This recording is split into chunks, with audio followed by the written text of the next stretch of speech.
My name's Kajnim. We are here for Cities in a Snap. I hope you're all having a beautiful day. I hope you're all ready to rock. Thank you so much for the Piggy Raid from Mighty Zero. High five, absolute legend, a frequent flyer around here, has done amazing work. Go check him out, twitch.tv/Mighty Zero. And of course, we're going to be getting started with our lovely Cities in a Snap Extended Edition. Today, of course, it is rails and trains. Before we get started, I want to thank everyone who has been subbing to the channel, everyone who is part of our Patreon, a support team, all that stuff. It really means a lot. Turn you up a bit. Volume is kind of low. Are you sure? Are you sure? Music is loud. I mean, the music is down. It's like as down as I can get it. Like, how low am I? It's perfect and beautiful. It fixed itself. Okay, that's fine. I blame, I don't know. I blame YouTube. So, we're going to go ahead and get started with the extended edition. And, of course, before we do that, I want to advertise that you can, of course, still sign up for this month's Patreon, which, of course, is intersections themed. Look at that beautiful image there on the top right of your screen. You will have a physical version of that mailed to your door. This is last month's, but you'll get a physical cardstock print mailed to your door. And it is an absolutely beautiful thing. You can hang it on your wall. You can showcase it. It's a great way to show your love of this great game, Cities Skylines, and support Cities in a Snap as well. To get a nice little twofer there. There we go. CISX. Yes! All right, let's go ahead and get ready with Cities in a Snap Extended Edition. Let's roll, folks. Let's get ready to roll. So, first up, we, of course, will pause that, and we're going to load up our first video. Our first submission is actually from Usually Working. Usually Working has given us a brilliant video, as always, and we're looking forward to see what it is. Again, the theme this week was rails and trains, or trains and rails, whichever way you want to put it. Also, that Patreon image is, like, a little bit big right there for some reason. What the heck? We're just going to, like, shrink that down to a normal size. Yeah, there we go. I don't know why it wasn't sized properly there. There we are. Okay. So, wow, it's you. That's right. Oh, hey, that's me. So, let's go ahead and check out the first Trains and Rails entry from Usually_Working. And what's up there, Natasha? I hope you're having a beautiful day.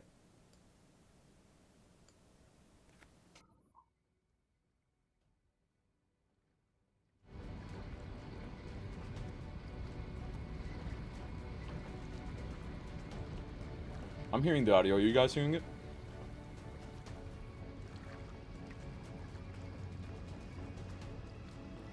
Trains and Rails, Peak Matavish.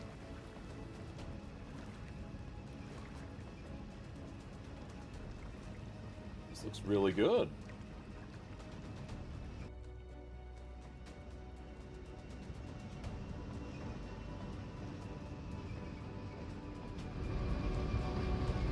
There we go, we turned it up a bit.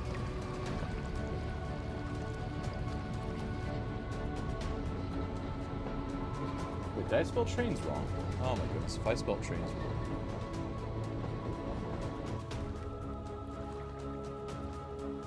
Yeah, Trains and Rails Showcase.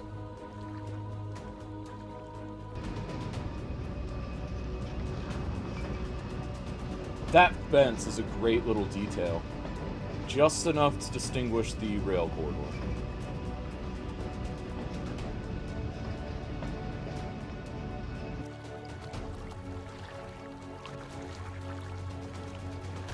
Oh my goodness, I spelt trains wrong in the themes.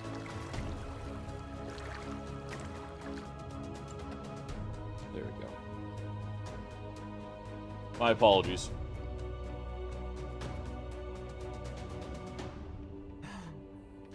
Dirt Kaz. Okay, I'm sorry.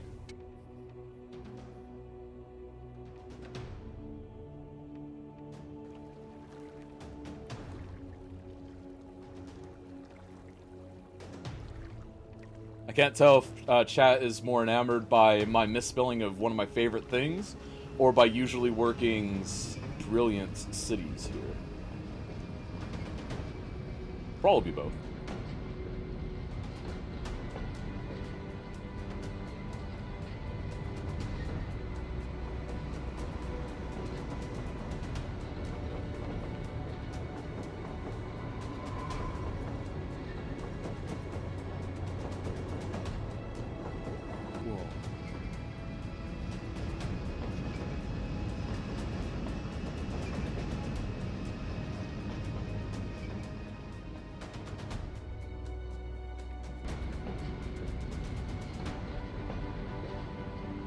Those are beautiful tunnels. Which tunnel assets are those?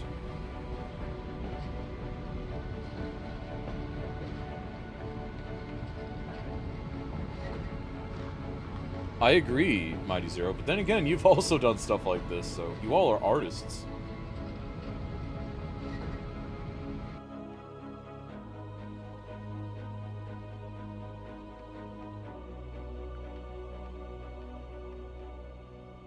Interesting choice having that tight curve on a bridge. You wouldn't often have a curve on a bridge.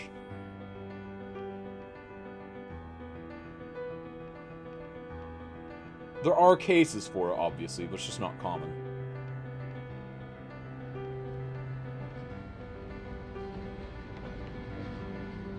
Ronix non-wired, gotcha. We've peaked? Really, Sweezy? This is honestly a work of art. They do in Norway? Okay.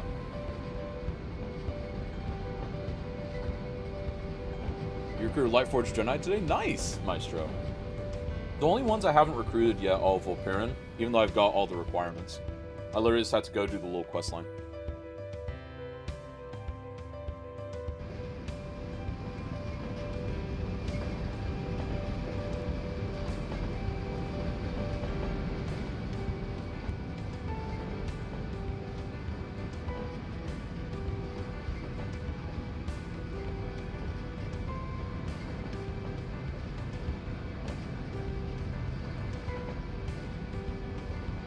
This is a documentary of Railway Network, or? I know, right? So that's brilliant. That is a submission from usually_working. Of course, you can check out the submission, the actual raw video yourself, on the Cities in a Snap Discord in the proper channels. So, absolutely marvelous. I have to say that, again, there's not a whole lot to really fully critique here. What really the big thing is, it was that bend, but even right now I'm thinking of there are rails that do bend like that on an actual bridge. Really, in general, this is a perfection level build. It really is perfection level, even down to just things like having that broken down fence nearby. Because even just having that, that's enough to where it's like, oh, this marks this as a train corridor. Like, that's all you need for that. You don't need a super high fence, you don't need anything super elaborate, just a janky wooden fence to keep the kids from going over to the rails. No withdrawal, I know, right, Millennia? Yes, I know, I've definitely seen your link to that. I can't wait for that. But overall, this is a brilliant build, again, from usually_working. I can't say much about this other than it is perfection, and I love the fact that you picked a nice intimate setting for it. Because a big temptation for a lot of people is to do a huge regional network and showcase, like, kind of, hey, it goes from here to here, or to sit there and do a dense urban build. But you've made it really intimate at the same time, and I think that's absolutely brilliant. So again, CISX from usually_working. Also, I'll say is after watching that, super perfect. It wasn't much to say, it's just a bunch of details. It was a bunch of details, but the theme was rails and trains, and I think he nailed that. So, our next submission, I think that's fine for cities. I think that's fine. So our next submission is from Rad for Raw, and this is Spiral Railway City. Again, it's Rad for Raw, Rad World, whatever you want to call him. Spiral Railway City. So let's check this out. Hi everyone, this is my city. This is my entry for Cities in a Snap extended for this week. This is a lesson in not having enough time to do the city. This is ended up being a 70,000 people city. I've put about 7 or 8 hours work with it, and a lot of that has been top down, building as fast as I possibly can. So this is a recorded as live video so that you can understand what I was trying to do. It was sort of supposed to be a little bit of a tutorial to teach, not really to teach, but just sort of demonstrate how you can use the PNG files in order to design the city that you want in the map editor. That's an awesome spiral. So we did start over here, and in this software here, we actually coded in Python a little bit of code here to draw this spiral, which was the starting point, and that is the rail line that runs through the center of the city. We then brought it into GIMP over here, and we've used difference clouds. Going to the technical aspect. The cloud, the Forbidden Swiss Roll City. Oh man! And then the darkness in the middle is the deepness of the. You should have named the city Cinnamon Roll. So you take Just that, an opportunity you load there. it into the map editor, and then you end up with something much more beautiful like this. And this is my city. This is what Live edit. Go, go, It's got go. about 70,000 people in there. There's about 2,000 people using the rail network. And I'm going to take you on a tour via the train of all the different things that we've managed to do. I don't know if we'll catch this train. There we go. So we started out as a traditional build. So this is a vanilla city. However, we have used this mod so that we can run through the city. We're going a lot faster than I had originally intended because I was going to do cuts and breaks and all the rest of these things, but instead we're just rushing through the city. What I've done is tried to build in slightly different styles in different areas. So we're making this is a all right low density turn for the most part, but then we will run into some downtown city centre type areas where we've used the high tech office buildings, and we've used the tourist industry, which gives us a nice kind of high up sort of areas. So what we're running through here is areas that are mostly grids. Programming but we've also built in go. the rad style with the roundabouts. As you can see there's buildings that are also falling down and unattended, but we've also done stuff like this where we've got the highway running along the side of the railway, which has got a common way of building in my part of the world. And the problem with this city, of course, is it's one spiral. There's one way in and then a very, very long spiral round. So we've always got to maintain some kind of flow for the traffic and the trains running through. So yeah, this is how the city looks. We are going to run into some different areas here. Here's quite a high density area. And then we'll run in through areas like the zoo, which is just here. It's 15 minutes at normal speed. Campus Jeez. type area the other side here. Search initial D music. That come out of that DLC. And it's just hitting morning, which is nice. Oh, I was making a joke why this train goes only left. Area. But I don't think so it would as we work get in further English. in, you'll see that Would the not areas go look left. a little bit quieter, different kind of cityscape as you're trying to build really That's okay, fast. keep This up. If you whole can make city it for in the someone end was else, that probably might get built it. top down, 2 dimensions. So on the left there you can see the disasters area, and on the right hand side you can see probably every single one of the unique buildings that I could possibly squeeze into this. And as usual, there's the your fire. fire. That you've Hit all your been bingo waiting for. cards. Whoever had that on their bingo card, there it is. And so the spiral gets closer and closer, so the stations are getting closer and closer together. And right in the centre we have the Gherkin, the building that's in London, and we get higher and higher density as we move in closer towards this. Mostly using nuclear power, we're just occasionally using some of the So this is all some waterfront of real the estate, I windmills, guess. the You know? turbines in order to create a little bit of extra energy. This is actually Desert City as well, so that's What's why up there, some of Skyland's the trees Traveler like as Tech? they are. And we have to do a little bit of work to keep the water. This level, is rad for constant raw, as Pete well. McTavish. And so yeah, this is my city that I'm submitting for this week.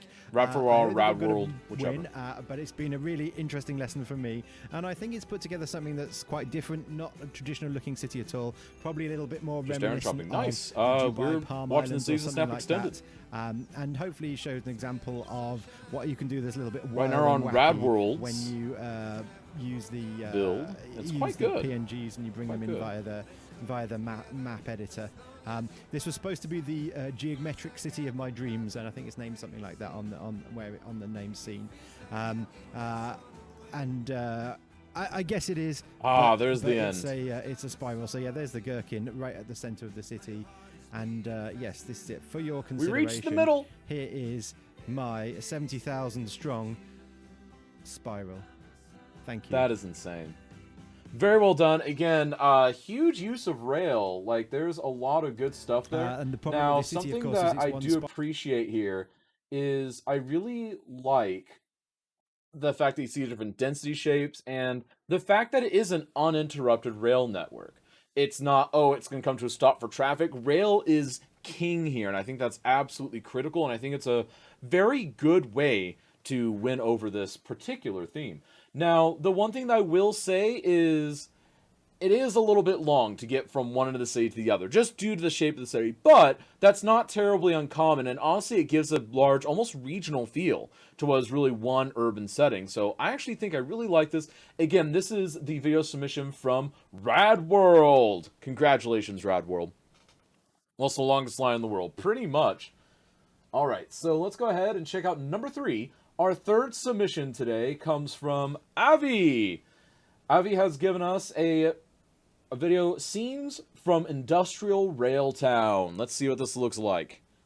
Very creative design. It's a Swiss island. It has no region. All right, let's see what this is doing.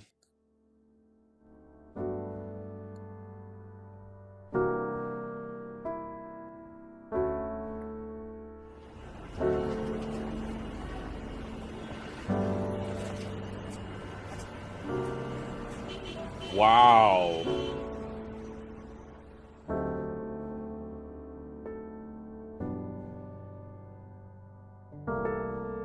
It looks very good.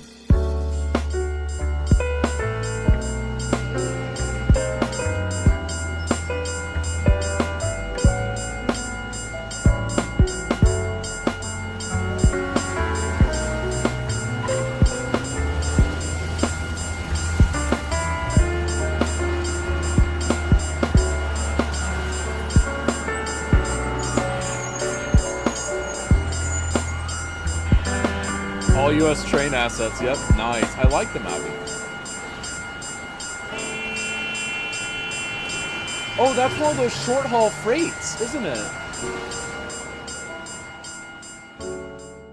That's one of the short haul, like, those are the ones that they use to get it, like, from the end of the dock into the actual, like, rail yard, isn't it? Oh my goodness, that's great.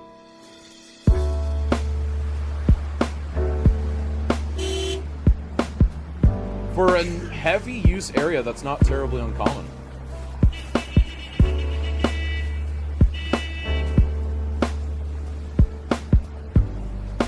The video is rather loud, sorry about that.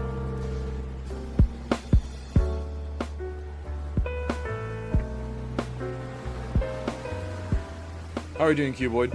Some say the trucks are still waiting to this day. It's been 18 years! So, I really enjoy this build. There's some really great aspects to it.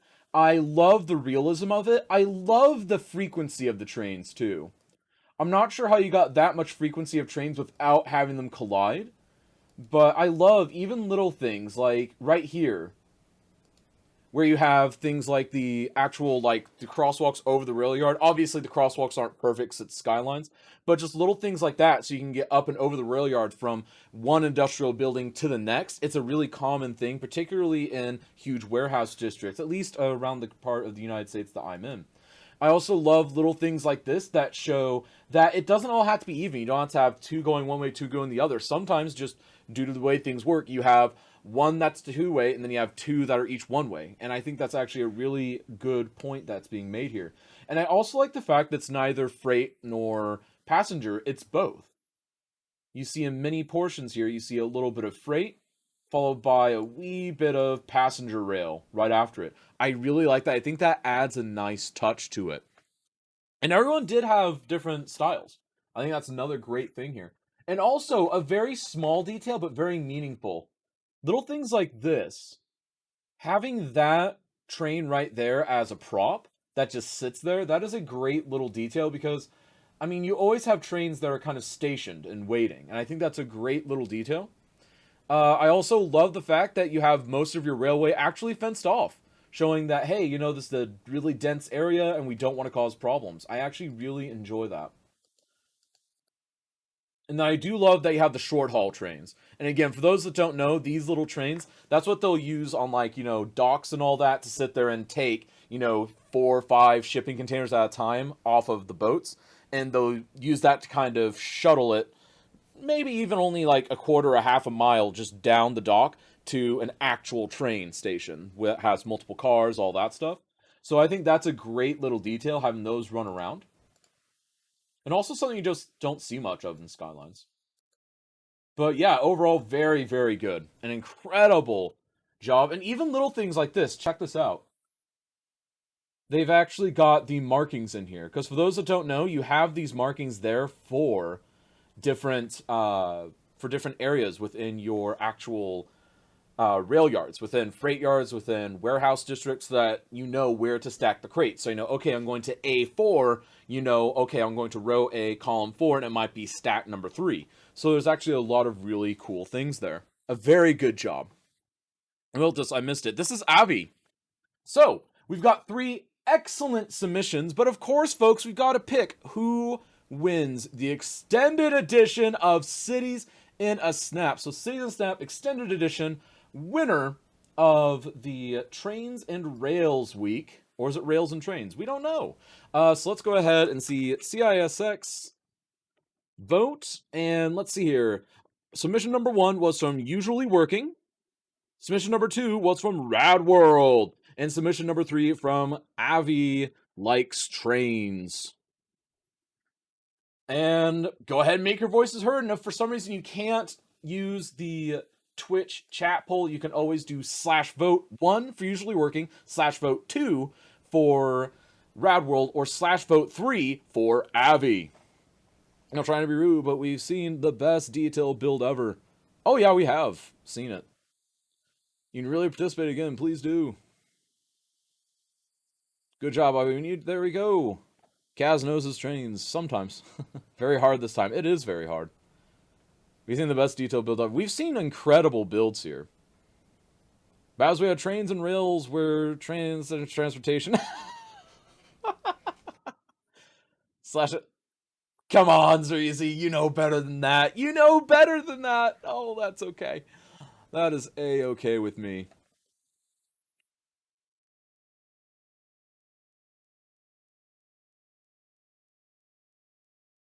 There we go. Vote for best city. Yeah, vote for what you think the best build is.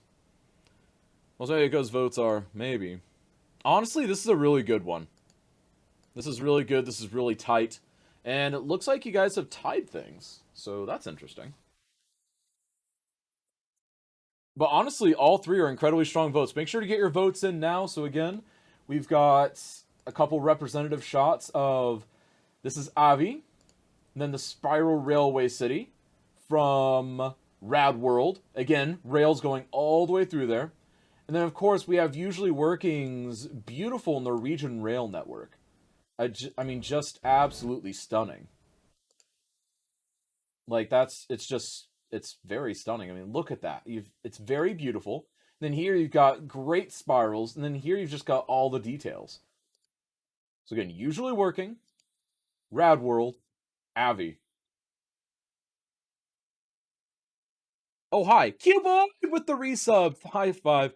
11 months. Welcome back in, Q-Boy. And of course, thank you for your support. You really help push this event forward, not just with your subscription, but also with your moderator help. It really means a lot. How are you doing, Q-Boy? I hope your day is going well. It's close. It is really close. There is that one guy waiting to press that button last second. Yeah, exactly. There's always that one guy. Didn't see much outside your real end, but dang, some details there. I know, right? Oops, I vote for you to instead of my own. I know, right? You can vote for whoever you want, Abby. You can vote for whoever you want. Well, it's not a tie anymore. True, it's not a tie anymore. But folks, it does look like we may have a winner here.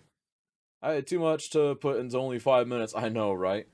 Gaz, next week, Ports and Harbors? Ooh, Ports and Harbors. That's a good suggestion. So, of course, Usually Working has taken the prize of Cities in a Snap Extended Edition. Congratulations, and more about what that brings you here soon, because there's actually a couple of minor tweaks being made. So we'll go ahead and be talking about that. Of course, here is Usually Working's big win. Congratulations. So we have Ports and Harbors as a potential theme. What else do we got? The tumor always votes for Usually Working. Where are the truck drivers waiting? Yeah, that's true. All 3 are amazing. Usually got your vote. It was way too close. They were all really, really good. So Ports and Harbors.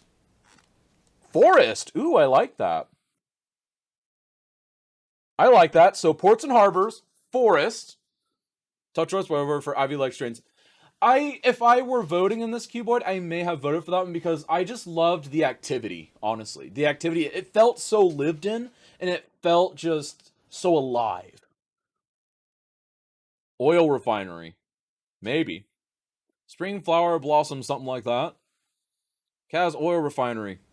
Okay, so we've got ports and harbors, oil refinery, forest, and then Kazai still wants the kind of spring blossom flower thing. I guess spring cities type thing. All right, any other recommendations before we put this to a vote for next week's Cities in a Snap Extended Edition theme? Congrats, everyone. All great work. Easy with 100 bits. High five. Thank you so much for your support. You really help push this event forward. Nothing in a snap. Spring City Sunscience. All right, so Spring Cities, oil refinery, forests, and then what was the other one? Ports and harbors. All right, so CISX theme selection. And let's go ahead and get that poll rolling. And Mighty O with the gift sub to usually working as your prize. High five. Thank you so much, Mighty O. Mighty Zero, rather. It really means a lot. And usually working, of course, enjoy your new subscriber status. Enjoy the emotes. Enjoy the special division Discord. And, of course, thank you so much all for your support of the Cities in a Snap event. We all know what CS stands for. Cities Spring. Exactly. So at least you get a prize. There is actually going to be a more detailed prize, Mighty Zero. More on that once we get this vote done and once we get started. There we go. Also, I think Hype Train is hiding the vote. Nope. I can see the vote now. There we go. All right, so it looks like ports and harbors and spring cities are winning. Oil refinery, ooh, usually working, your theme. Not getting picked, it looks like. There we go, and we have a train now. It's true, we do have a train now. I just noticed that, yeah. You can click the button. Yeah, I see that now. I definitely see that now. Looks like Ports and Harbors is running away with it, but poor Usually Working's oil refinery idea, it's just not taking off. It's okay, Usually Working voted for it. I want to vote for Ports and Harbors. Finally, I go compete. All right, come on, guys. Get your votes in on what the theme is. It was a secret ploy. Sure. Live speed build event will begin in 3 minutes. There we go. So guys, we are getting ready for the live speed build, of course, so I do want to brace you guys for that as we're getting ready for this. So let's go ahead and head into our main view. And we are supposed to have a third competitor today, Captain Obvious, but he has not reported in. There are some storms in his area of the world right now, some pretty nasty ones it looks like, so I'm willing to bet that there's probably a weather issue. We're going to go ahead and remove his nameplate for now. Just because I think there's probably an issue happening there. I do hope he is all right. There we go. And let's go ahead and hide that screen as well. There we go. So this has turned into a bit of a 1v1 up here, but that's okay. So what's next week? Roads and trucks? We'll find out soon. We've got the vote happening right now. Again, if you can't see the vote, you can type /vote1 for Spring Cities, /vote2 for Oil Refinery, /vote3 for Forests, or /vote4 for Ports and Harbors. 1v1 in cities, bro. I know, right? Yeah, Keepuff, I think Captain Obvious has been taken out by some storms, unfortunately. Because he didn't stream today, which is pretty typical for him. Or he typically would stream, rather. And Ports and Harbors is the theme for Cities in a Snap Extended Edition next week. Let's go, folks. Let us go! Luzon Island, they get some weather issues. It's true. That's very true. We do hope that he is fine. We hope that he's all right. So let's go ahead and let's see here. Ports and Harbors. Hype. There we go. And we'll include the full vote there. It's in the Season Snap Extended Edition chambers, but we're going to go ahead and get ready to rumble here, folks. So let's go ahead and get things laid out a little bit better. And you know what we're even going to do? You know what we're going to do, folks? Because it's 1v1, we are going to celebrate this by thrusting them into the same room together. We're going to see if they're up for this. All right, so I have now pulled Acidosil and Gareth into the same room together, folks, because, this is basically a 1v1 in Skylines now. So, would you guys be up for hanging out in the same room? I mean, potentially. You're in for that, but will Acidosil be in for it? Acidosil is, of course, he's muted, so I can't hear him right now. There we go. Ah, good. So, are you alright with hanging out with us? You guys can 1v1 it.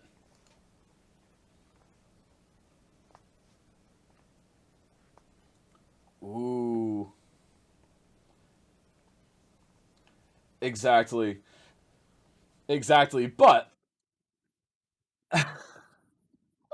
yeah.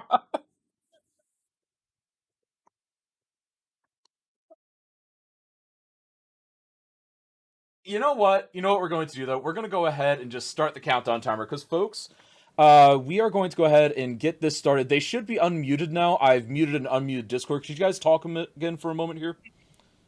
1, 2, 1, 2. Yep, there we go. Check. Discord is really janking up. So, they are both in. They have both agreed to hang out with us here. And we're going to go ahead and get this ready, folks. We've got about 10 seconds before we begin, though. 10 seconds. I put my fight glasses on. All right, this is going to be hype, folks. I can't wait. We've got 3, 2, 1, and start. Season Snap has begun. We are off. We are rolling. So, what do you guys think of the map? I really like it. Yep, it's not what I expected. I expected you to completely mess us over. Oh, come on. I would never do that. I don't know how much we should be telling. I was either waiting for, like, okay, just one small island, or then just a desert. No islands, nothing. Just no water at all. Yeah. You guys. Yeah, I mean, I've done similar things before. I've been evil before. Let's use this one. No, so overall, I mean, so this is a map from a creator that I haven't used them too much, to be honest. But again, it was such a good map that I had to grab it. This is from, I believe let me go ahead and type the name in chat, because I'm definitely already forgetting what it is. But it was a name that I wasn't really familiar with. So let's use that map command. And it is from, who is it from? Sanctum Gamer. That's where it is. Volcano Island by Sanctum Gamer. And thank you for the follow there, Bullprop. Welcome on in. Yeah.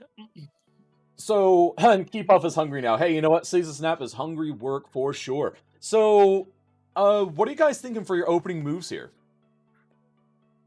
Infrastructure. Panic. Just... Okay, that was the move 10 minutes ago, I think, but... yeah, it's a little late for panic, so, you know. I'm still there. It's just like pure panic. That's a like pick a direction and then start building a road. Try to figure things out from there. I feel like laying a road is always the first good move of any good city. You gotta have a road to get anything done with. So, and Cuboid's actually using one right now. Usually. 2 guys, 1 game. Oh my goodness. Almost, yeah. And Cuboid's using another map by Sanctum Gamer, River Value. Or no, River Valley. Why did I say value? I swear I know how to read. I swear I do. It's okay. It's okay, Ken. It's all right, Cass. Reading's overrated. Okay, reading's overrated. But folks, we do have a couple other quick announcements. So first of all, this is something that's been in the works for a while, and we're almost done, so I'm ready to announce it. There's soon going to be a little awards badge for people that win Season Snap or Season Snap Extended Edition. There's going to be 2 separate badges, and it's going to be an embeddable, just HTML page that you can just embed as an overlay on your streams, on your videos, etc. That has, you know, your name and then however time when you are, and that'll be a special thing accessible only to you via a super secret link that you will be given. So that is a super hype thing. You'll be able to use that, and that'll be your way to brag about having won Season Snap or Season Snap Extended Edition, and of course completely optional. That's really cool. I know. Awesome. It's going to be really, really cool, and I got far enough on it that I'm comfortable announcing that. I don't know if it'll be ready for this next week, but I'm thinking that if not this week, it'll definitely be ready for next week. And Slim Gaming with the raiding party, 22 people. Welcome on in, folks. High five. Slim, I hope you had a great stream today. Absolutely great. Slim Raid Hype. You were doing some cities today. I hope your city turned out perfect and beautiful. But knowing you, I bet it did. Come on, city, stop lagging. Oh, man. Isn't that the worst? It's the worst. I hate this. I hate when this happens. To be honest, oh, I had wow. like several... Oh, I think it was the move it thing. Yeah, you need to fix that. Yeah. It's fine. So we'll just blame Cuboid then, yeah? Yeah, we'll play Cuboid. Cuboid, okay. Come on, fix your shit. Sorry. Fix your mod, Cuboid. No, I can't blame Cuboid and tell him to fix his mods because when he finds a problem with one of mine, he'll get me back 3 times as bad for that. Yeah, exactly. And yeah, exactly. So we will instead say, all hail the Cuboid. All hail. Yes, we do. Hail. Yes. Slim Raid from Maka, welcome in. Let's just do this. It's going on really nice. Yeah, I popped in for a little bit, Slim. It does look really nice. I'm really enjoying what I'm seeing. Actually, I think I managed to flood the city already. This is fine. Okay, marked off your bingo cards, folks. That I didn't expect. It did flood. I flooded. I mean, it's an island, though, so, like, were you really not expecting a flood, Gareth? Not this early. Okay, to be fair. Do you know, I've kind of done one worse in a way. I don't have a clock running on my machine, so I'm actually relying on polyphony tonight. Normally, I set up a stopwatch, That's and fine. I forgot. That's fine. You got... well, plus you're in chat with me, so you can always ask. But you've got about an hour and 53 minutes and 43 seconds left. I say about, but that's pretty precise. Anything. You've laid some roads. I see a train station. Well, yeah, it's me. Of course you see a train station. What are you expecting? And Cuboid says that's not a bug. He says you have follow terrain on, so that's your fault. Hey, okay. I'm willing to accept the blame. Yep. Hashtag blame Acidisil. Oh, come on. There's no need for that. Hey, Cuboid's like, yes, not my fault. And he even dabbed for it. I mean, you know, you've got to get one not your fault at some point. It's got to go that way once. And yes, Skipper and Captain Obvious does live on an island, and they're dealing with some storms right now in his area of the Pacific. I did look at a radar, so it's possible that he's just sheltering and all that. And again, he's fine, because they're dealing with weather right now. It's not like him to A, not be here whenever he signs up, and B, to not be here whenever he normally streams on Saturdays. For those that aren't familiar, he normally streams on Saturday mornings, but he obviously wasn't here for that either. So yeah, he's probably dealing with weather, and that is more important that he stays well and safe than come on in and participate in Cities in the Snap. Because I just want more Captain in my future. There we go. Yeah. Okay. No, let's all, obviously, if we can, send Captain Obvious some love. Obviously, give him my best, please. Anyone yes. who manages to speak I to believe him. Kaz's wife has sent him a message, so I believe that she has made sure that he knows that he is loved from all of us. So all hail the mighty Kaz's wife for that. Hail? Wait, oh yeah, all hail. We're still doing that? She puts up with me 24/7, so we have to respect the Kaz wife. Like, yeah, always hail the Kaz wife.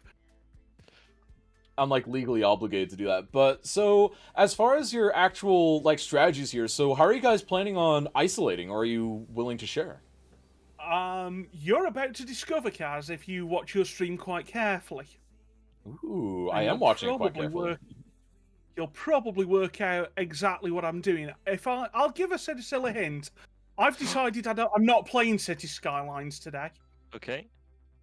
What are you doing? Oh, okay. Okay. Well, clearly he's loading up Star Wars Squadrons. Like, that's really what's happening. Yeah, okay, let's say it's Star Wars Squadrons, but, you know, I'm probably not playing that either. But hey, it'll do. Oh, I see the assets you have right there. Okay, there we go. Okay, As has just worked out that I'm not playing City Skylines today. Yeah, you're not playing. Oh. Yeah, he's. No, he's playing SimCity 2013. Ooh, close. Oh. Yeah. That's brave. Actually closer than you dare think. Actually, yeah, that that was a bit too close. Yeah, that was Not yeah. quite. We'll go ahead and just ride that Don't off and say that didn't lag say out. that. Oh my goodness. Don't lag out. Oh no, are you having a possible lag out? Oh no. It's okay, it gives you a moment to have a sip of something. Coffee. Well, of course it's coffee. See, I'm doing Coke right now, so I'm drinking Coke right now. Sorry. If you say phrasing, phrasing. That sounds Games just died. Just right Games there. just died. All right, game crashed. Oh no. Yeah. Game crashed. All right, mark your bingo cards. Phrasing cast. Everyone in chat is saying phrasing now. I fixed the phrasing. And I don't even have no save. I've got to start from scratch. You can't take it back anymore. You know what, Gareth? You're just giving Acid a handicap. I mean, you are the reigning champion after all. I really aren't. I am the reigning champion at building a single stack interchange and bluffing everyone enough to make them convinced. To be fair, that was a really good stack interchange. Like, let's get that clear. It was a really beautiful stack interchange. Beautiful. My plan was try to build a city and then just add cannons. Just to let you know, that was using Cuboid's picker mod. So I am going to #blame Cuboid this time. Is that where you're using it? Wait, what were you selecting, though? Because there's some assets that don't like being picked. I was selecting a network. I was selecting my fence. That's a little weird. It could be the asset, too. I don't know. Picker is actually a really well-behaved mod for me, so... To be fair, most mods are. I've just done a sort of clear out today to get rid of some problems. But yeah, today has been a very, very crashy day. We all have this... No, I wonder if something updated. Because I know that a couple weeks ago we had a huge Harmony update that basically broke everything. Yeah, that kind of took me... Well, that made me reload in once. Cuboid says, that is also not a bug. I deliberately made it crash for Gareth. No potatoes for Cuboid next week then, Kaz, yeah? Yeah, good. Oh yeah, no potatoes. I'm not gonna kick any potatoes down the stairs. It's fine. No potatoes. That's rude. Oh god, like who is using why do we have day and night cycle on? Because you forgot to turn it off, probably. Yeah. Been there, done that. Why are we asking if the Kaz cats are trained on guided missile attacks in chat? What? I'm like, what is happening in chat? A lot of everyone's asking that question, not assuming that they are, because let's face it, they're the Kaz cats. Of course they're trained in guided missile attacks, and unguided ones too. To be honest, which cat is not, like... That's a fair point. That's a fair point. Though, Garfield. Yeah, okay, Garfield. He's too lazy. Yeah. Honestly, no, I think Symphony, my big cat, I think she gives Garfield a run for his money on the lazy cat thing. She is absolutely the laziest cat I've ever seen in real life. It is kind of absurd. I think I can only win with a special cat cam this time, so we're gonna have to go grab mine here. And show me around. I think... Are you really gonna try and win chat over with a cat cam? Really? Yes, of course. Is that bribery or... Oh, hang on a sec. Hang on. Just consider it as a threat for... Wait, what's Gareth got now? Oh, right, hang on. Are we really playing this game, right? As we're loading in, can I find something to woo chat over with? Yes, I can, actually. He's gonna try and woo us over with something. I don't know what it is. Oh no, I'm actually a bit terrified now. I have a lemming. I see your cat and raise you a lemming. What's a lemming? Okay, I will pretend you didn't say that. I don't know what a lemming is. I will pretend that you have played the Amiga game Lemmings and that you didn't just say that. I don't know what a lemming is. Kaz, come on. What's a lemming? Chat? What's a lemming?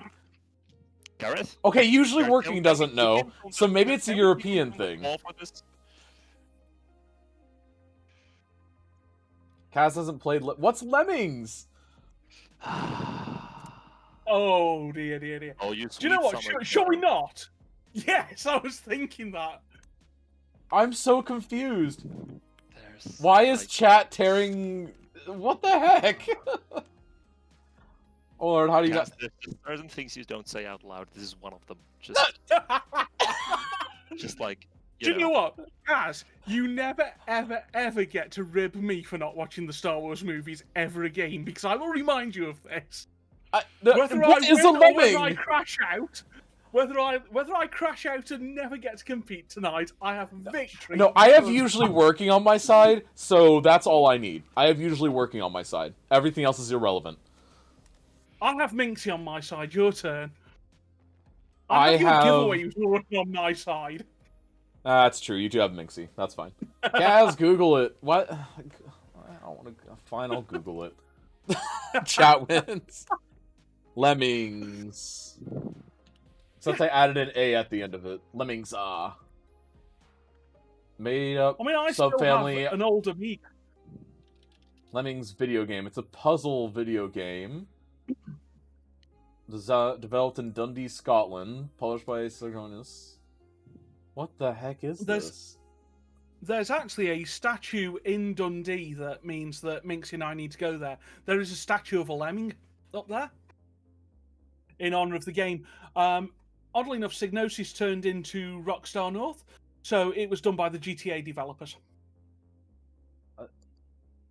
I am so confused. What is this? It's a puzzle game, I guess. Yeah, that's exactly what it is. Well, and here's the other thing. It's one of the best received video games of the early 90s. I wasn't born yet. So? Hang on, I wasn't born yet. I'm sorry. You've seen Star Wars episodes 4, 5, and 6, and I wasn't born for those.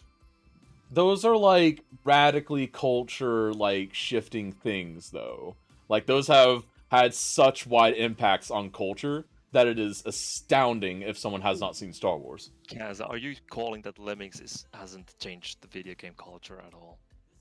I've never heard of it. I'm not saying that I'm the end-all be-all, but, like, I know nothing of Lemmings.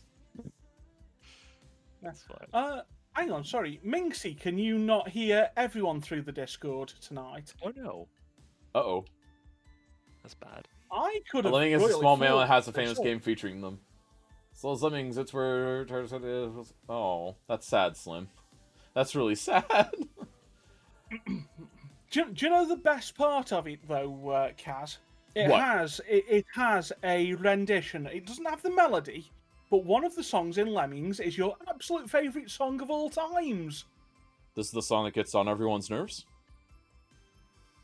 Well, no, it'll get on yours, because the chord progression will be very familiar to you. No! If it has that, I'm not interested. Officially not interested. Nope, it's done. That game is now dead to me. It's not dead to me. The melody is different. Yeah. Now I have to ask, what is the melody that we're talking about? He's talking about the chord progression canon in D. Yes. That doesn't say anything to me. Dun dun dun dun dun dun dun dun. You've heard it. Yeah, it sounds a bit familiar. You've probably heard it a lot of places. A lot of places. Look up Pachelbel's canon in D sometime. You will hear it. But afterwards, you need to listen to the jig. Because the jig is the good part. The canon is the bad part.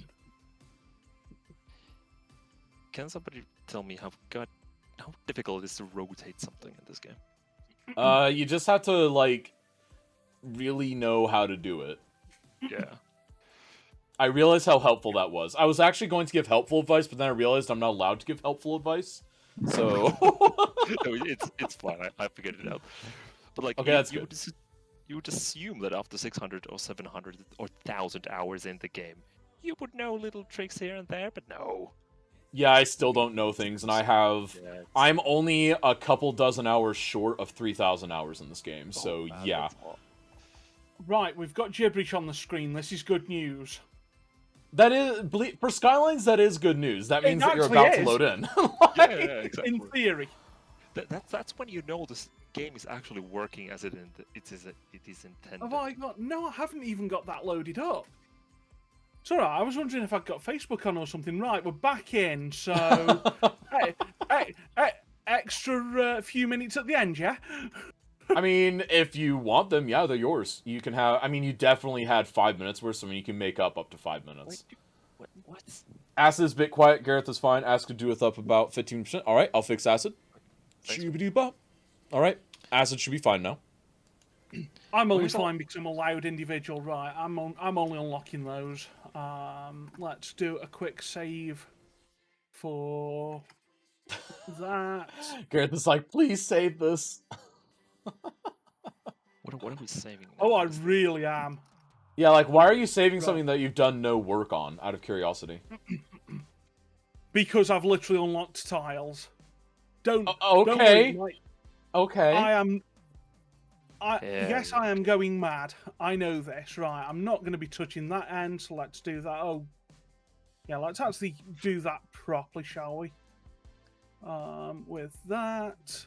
Blame Kaz Tips? Yes, I also blame Kaz Tips. But, while these guys are continuing to build, folks, I'm going to go ahead and introduce you to a couple of things, folks. First of all, reminder that Season Snap Extended Edition, the theme has been announced as Ports and Harbors for next week, so be sure to build up. Be sure to submit your video next Friday so that I can have time to compile everything, put it together for the presentation on Saturday. And also, another quick tidbit, near the end of today, we will go into full detail on what the theme for next week's live speed build is. What could it be? All I'll say is people have unfortunately kind of hit the nail on the head a little bit already. But we will go ahead and announce that a little bit more in the back half. I'll let you guys speculate in the meantime.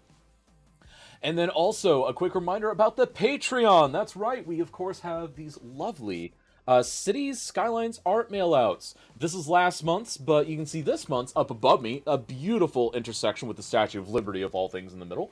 And it's something that you can print out. It's nice, or not print out, it's a printout that we mail you. Nice, solid cardstock. Gets mailed right to your door if you are our City Council tier or higher. And again, that's all at the Cities in a Snap Patreon. The registration site is not updated. The registration site will be updated after today's event. I always update it after the finale. That way there's no confusion. Because I used to update it beforehand, but people were getting really confused and signing up for the wrong dates. So I pretty much I push it live after the event is over. That way there's just a little bit less confusion. Patreon? Yes, Patreon. Hi there. Yeah, sorry, Holy Sheriff, I'm on a Minx Heroes. I've got I've got people chatting in stream as well. I'm not used to that. Like chatting to everyone at once. This is yeah. Oh come on, it's game. Different. Don't do it. Hey, Skylines Travel Stack. How are you doing? And hello. That is a beautiful, beautiful wall set from a Citadel. Beautiful walls. This was something I was missing last week. Because last week the game wouldn't load with my special assets, so I couldn't place any walls, and that's my plan of how to build isolation.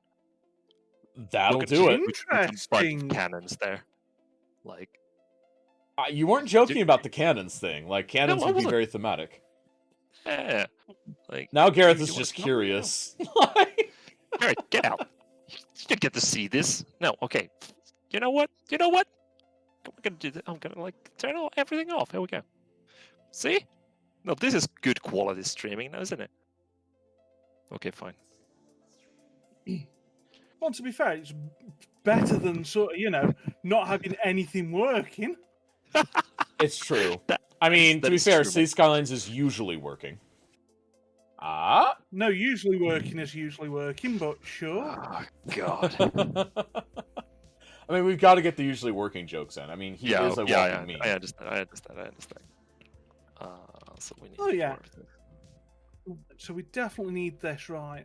I don't know how nice any of this is going to be, but do you know what? Tough luck now. I haven't really got time to mess around. Oh, go away. Space is not occupied. Thank you.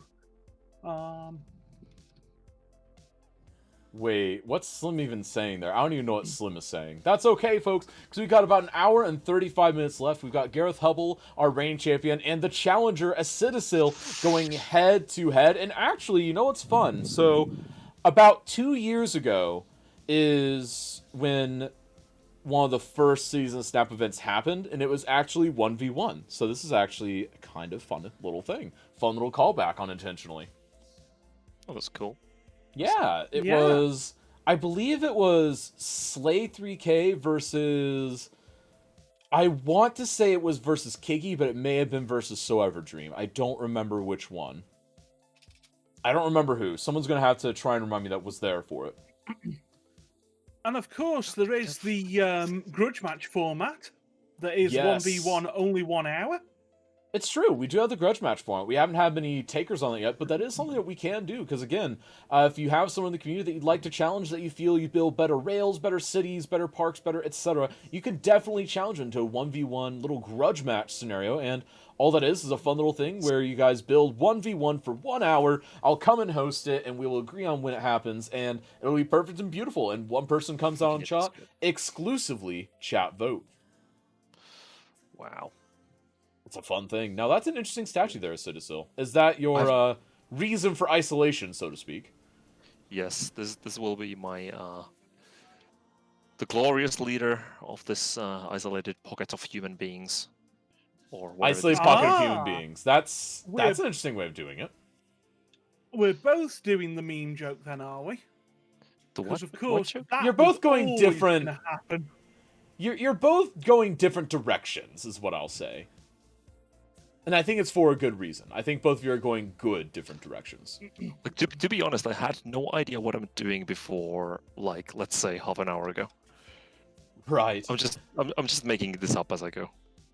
I mean, to be fair, I think all of us have done things like that from time to time. Yeah. And of course, Gareth has his overlord there. Okay, that's good. That's good. Do you have a big statue of him? You know, that platform, Gareth, it reminds me of the Super Smash Brothers trophy pedestals from Melee. Me too. It absolutely reminds me of that. I need to play some Melee. I haven't played, like, Smash Brothers in a long time. It's a good game. I need to play that. And we all know this guy on Acid Island is usually working. Yes, probably. Acid, can you confirm or deny that the brave leader of your island is actually usually working? Yes. Okay, it looks like it's usually working. Congratulations, usually working. You are the dictator of a small island. How do you feel? That's what I want to know now. Like, what is the... How does this make you feel? Keepuff asks if that's the Steveland colony here. Yes, this is the Steveland colony, the offshoot of the original Steveland that got flooded by a 50-meter high tsunami. These are the survivors. They will rebuild, right? Yeah. They will rebuild. Yes. Usually working. You and Jedi do still have your grudge match, but obviously Jedi's moving, all that. In fact, I think Jedi is officially moving as of today. He should be on the road already. Yeah. Wait, when was I not a dictator of a small island? Briefly on Tuesday, but then we changed our minds and put you back in charge. Okay, that's good. I was getting scared for a bit, like... Was not usually working in charge of all of this, or was it just me? Because Tuesday felt really weird. Yeah, that's why Tuesday felt weird. He was voted out, but then they realized that they wanted the old regime back. It was a bit of a mess, but that's okay. Okay, that's good. That's good. I was quite 200-hour drive. I think it's like a 70-hour drive or something like that, Slim. But yeah, it's a ridiculous amount. You're moving also. Wait, usually working is also moving. Hashtag usually moving. Sorry, I had to. I was legally obligated to make the joke. No, that was so bad. Oh yeah, had you not made that joke, and you should feel bad. Why would you feel bad about the joke? I didn't even make it about you. I don't know. It was fun. I enjoyed it. I need more. I want more of these guys. You know what? That's perfectly fine. These things happen. Now, as far as the actual builds, I mean, you guys have about 90 minutes left. So, like, Acid, how do you feel you're doing? Are you kind of on pace for where you want to be? Are you a little behind? Are you falling maybe ahead? How are things looking? Yes. Just straight up yes? Okay, I mean... I have no idea where this is going or what's going to happen. So... Can I own up? I can't even remember how to play the game, so you're fine. Well, I mean, you don't know how to play the game, but Gareth, how do you feel you're doing with 90 minutes left? Nope. Just nope, not anything else. Just nope. just nope out. Yeah. Just anyone who's seen Dark Souls, I feel like I've just walked into an ONS boss fight at Soul Level 1. Yeah, no. Okay, I don't know what that means, but okay. I'll take you at your word for it. Well, I wasn't keynoyed by that joke, so I guess it is usually working joke about usually working. I feel usually is being bullied. Hashtag usually bullied? Like, the reactions. Oh my goodness. We go. This is now I've found the proper Steveland. What is this architecture? You found architecture. That's that. Yeah, that's handy to know. Just imagine concrete, and after that more concrete. Okay, I don't like this because I'm probably. Hang on, how similar are our builds, Kaz? Not very. Like, I can see how the descriptions would get messed up, but trust me, it's not the same. Like, the descriptions, they work. Like, they're correct. Like, the descriptions he's giving are correct, and he's not dogging you either, but, like, your builds are still radically different, if that makes sense. No, it makes no sense whatsoever, but hey, this is Skyline. What is even going on? What is this? Gareth is building a monument to the Lord and Savior, usually working of City Skylines, and yeah, I mean... I love it. Annoyingly accurate, actually, but without giving anything away. That was beautiful. That was beautiful. You know, I can see how that would be accurate. It's just 1v1 content. Yeah, Zweezy, we had 3, because obviously this month things got a little messed up with the...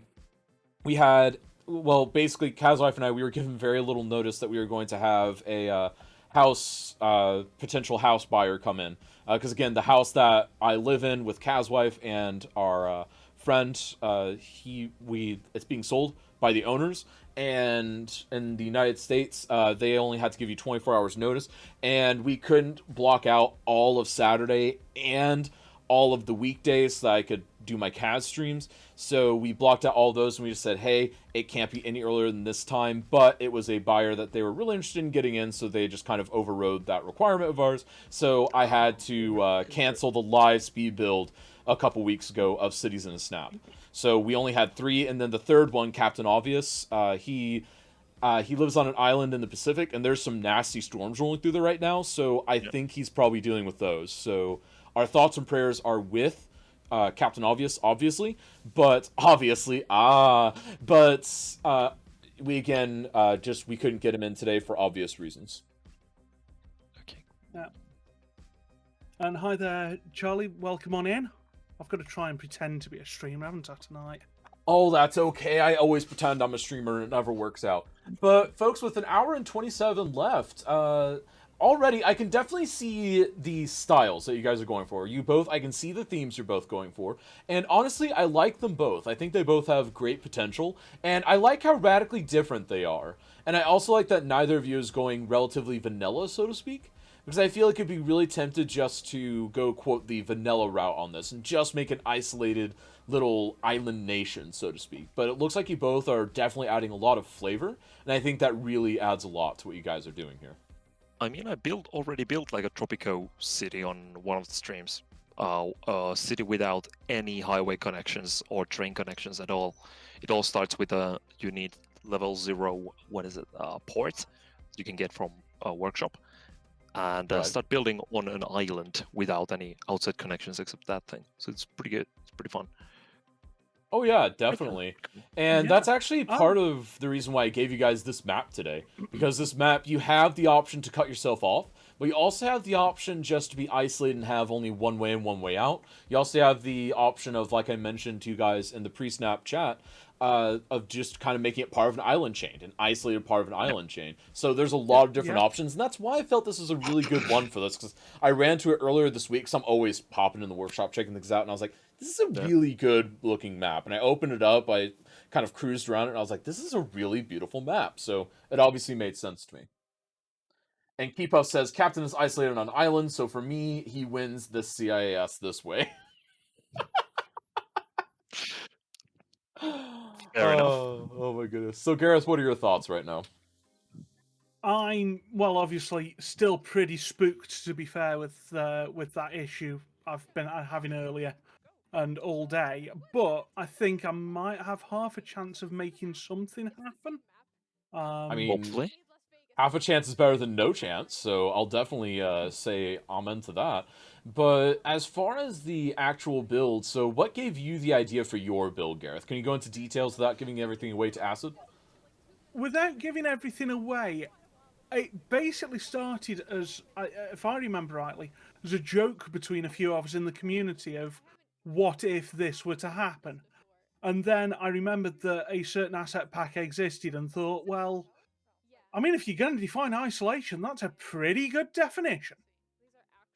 So you know what? That's where that went.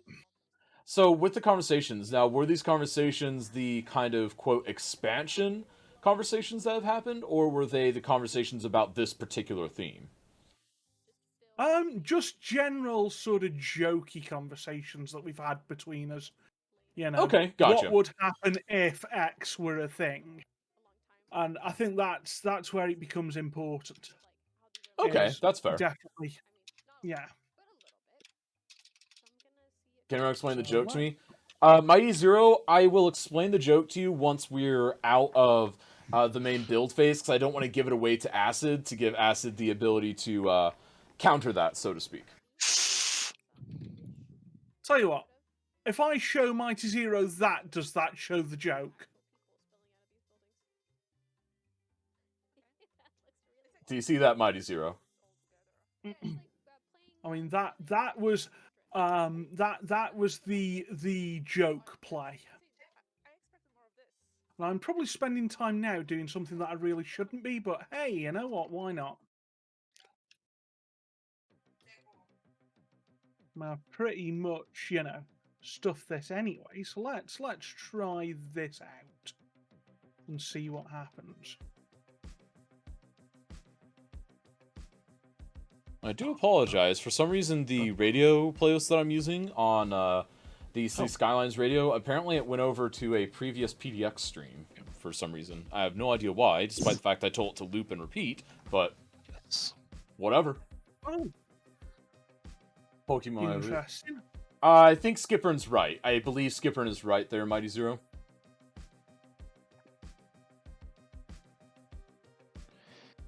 Where is the asset for that? Kind of Keepuff. I believe that's part of the joke. So, Gareth, I think Keepuff is onto your joke. I think a few people are onto the joke. I'm not trying to exactly make it a hard one. Gotta catch 'em all. There we go. Wait. Just remind me of that yes. at the end. This is what I need. Oh wow, that's a beautiful statue. Is that the statue I think it is? Hang on, I'm curious. Okay, it's not the statue I was thinking it was. I was about to say, if someone got that into game, I was gonna be really happy. Like, that's still a glorious statue, but I thought it was a different thing. I have no idea what it is, but good God, it looks perfect. Mighty Zero, no, I didn't quite know the joke until just now. Yeah, you think it's a Skyrim no one noticed me putting that in, did they? Oh no, I noticed that one. I noticed that one. And I think most people in chat caught that as well. And then, right. Acid, we have a comment from chat. That's the Skyrim statue, I think. Is that correct? Skyrim? I couldn't tell you. Like, honestly. So Acid couldn't tell you. It's just a statue there. I don't know what this is. As I told you before, I have no idea what I'm doing. I had no idea what I'm doing, like, few moments before I actually started, so... Okay, that's my usual excuse.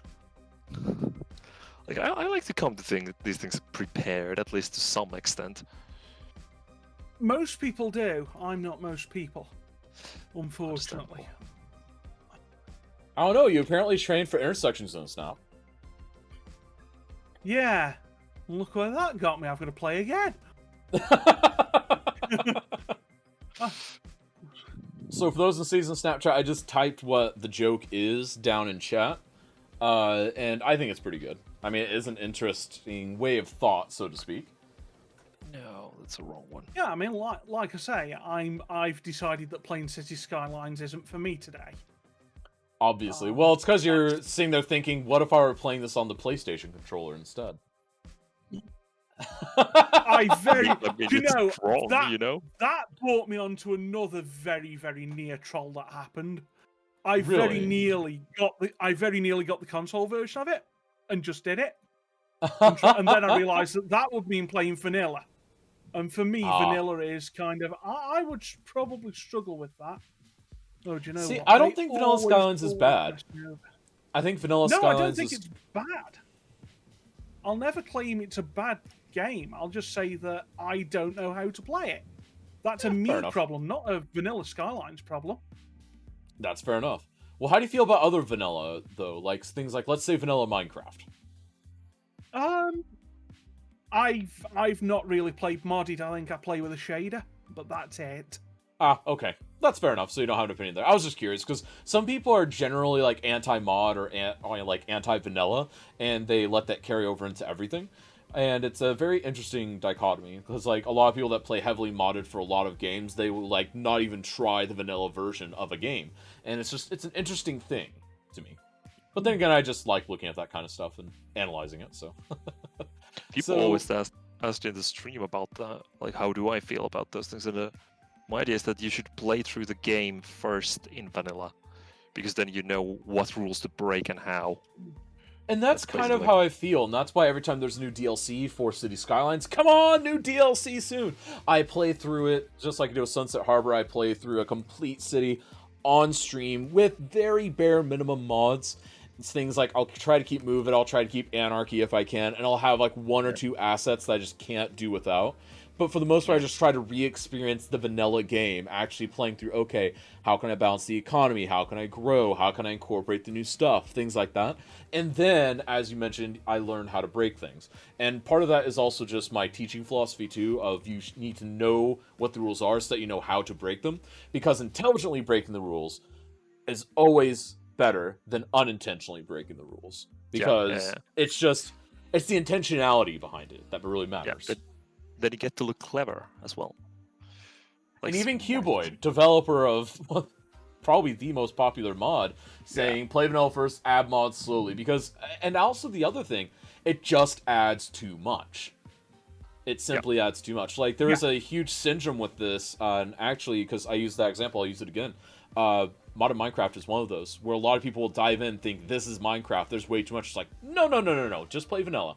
It's the same as City Skylines. Just play vanilla. There's still a lot in Skylines vanilla, though. Like, don't get me wrong. I'm not saying it's a simplistic game. But start simple, start small, add in as you go. And it's the same with anything, because you want to see the base game for what it is so that you know. Because, for instance, there are defunct mods on the workshop that do things like, for instance, precision engineering. It does technically still have some uses, but the average builder is not going to use any of those. They're just going to see it as, oh, people have recommended this mod, I'm going to install this mod. And they'll never know what it does. They won't know that, oh, it kind of doesn't actually do as much for me these days. Yeah. No, there are a lot of mods. I mean, I went through a phase I used to use Electric's Road Tools was a big one back in the day, and now you don't see that as much anymore. Right. Then keep up. Well, I can do the same way as Kazma, but if DLCs has left the chat. And that's fair. That's definitely fair. But hey, hopefully you can win some of those DLCs. Because a lot of community members do give those away sometimes. Particularly when there's new DLC. And you can bet your biscuits, folks, if there are new DLCs for Skylines, I'm going to try to get us a few copies so that we can give it away to you guys. Because I think it's always important to get more people integrated into the new DLCs, yeah? Engineering got updated today. First update in nearly 5 years. And like Kiwa, he just made a good point. Precision Engineer just got updated. What did they even update? Probably just some mod collisions, is what I'm assuming. and subscribe to every single content creator's collections. And actually, usually where I can just point out another thing, instantly subscribing to every content creator's collections. Because obviously, like, you know, you'll have, like, the Biffa collection. Even I have my collections. Like, things like that. People just sit there and, like, download, install all. And then they've got, like, 20,000 assets, and they don't even know what 99% of them are. Yeah, and then they flood their game, and the game stops working, and, well, there you go. That's me problem. Okay. Glad we've worked that one out. Mighty Zero, I'm talking hypothetical new DLCs. There are no... I don't know anything. I'm not an insider at... Okay, I'm not an insider at Skylines. I don't know anything. Even if I did, I wouldn't be able to tell you.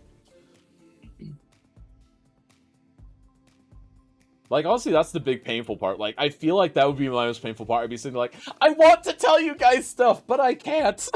Like... There's nothing to tell. So my mouse is falling apart. I was losing my mind over the Storm the Aftermath stuff, for instance, because, like, there were some great things happening there, and I was like, oh, you guys need to see this. But I didn't say anything, obviously, and I was just sitting there mentally, like, dying on the inside, because people were literally in chat saying, oh, it'd be great if X were to happen, or Y were to happen, or if the game had 1, 2, 3, and I was just sitting there, like, with my mouth closed, just like, yep, that would be nice. Yep, that would be nice. Oh, that was painful. Well, I save an info somewhere and some stuff on Steam appeared according to new DLCs or something. Right, there are some things that require new DLCs. Newer DLCs, I should say. We go, it's here. Sorry. Okay, I'm now confused as to why that happened like that. There we go. Let's give that a quick fix. Sorry to everyone in my chat. I know that you guys are all chatting and I'm kind of not chatting as much as I normally would to you guys. Now,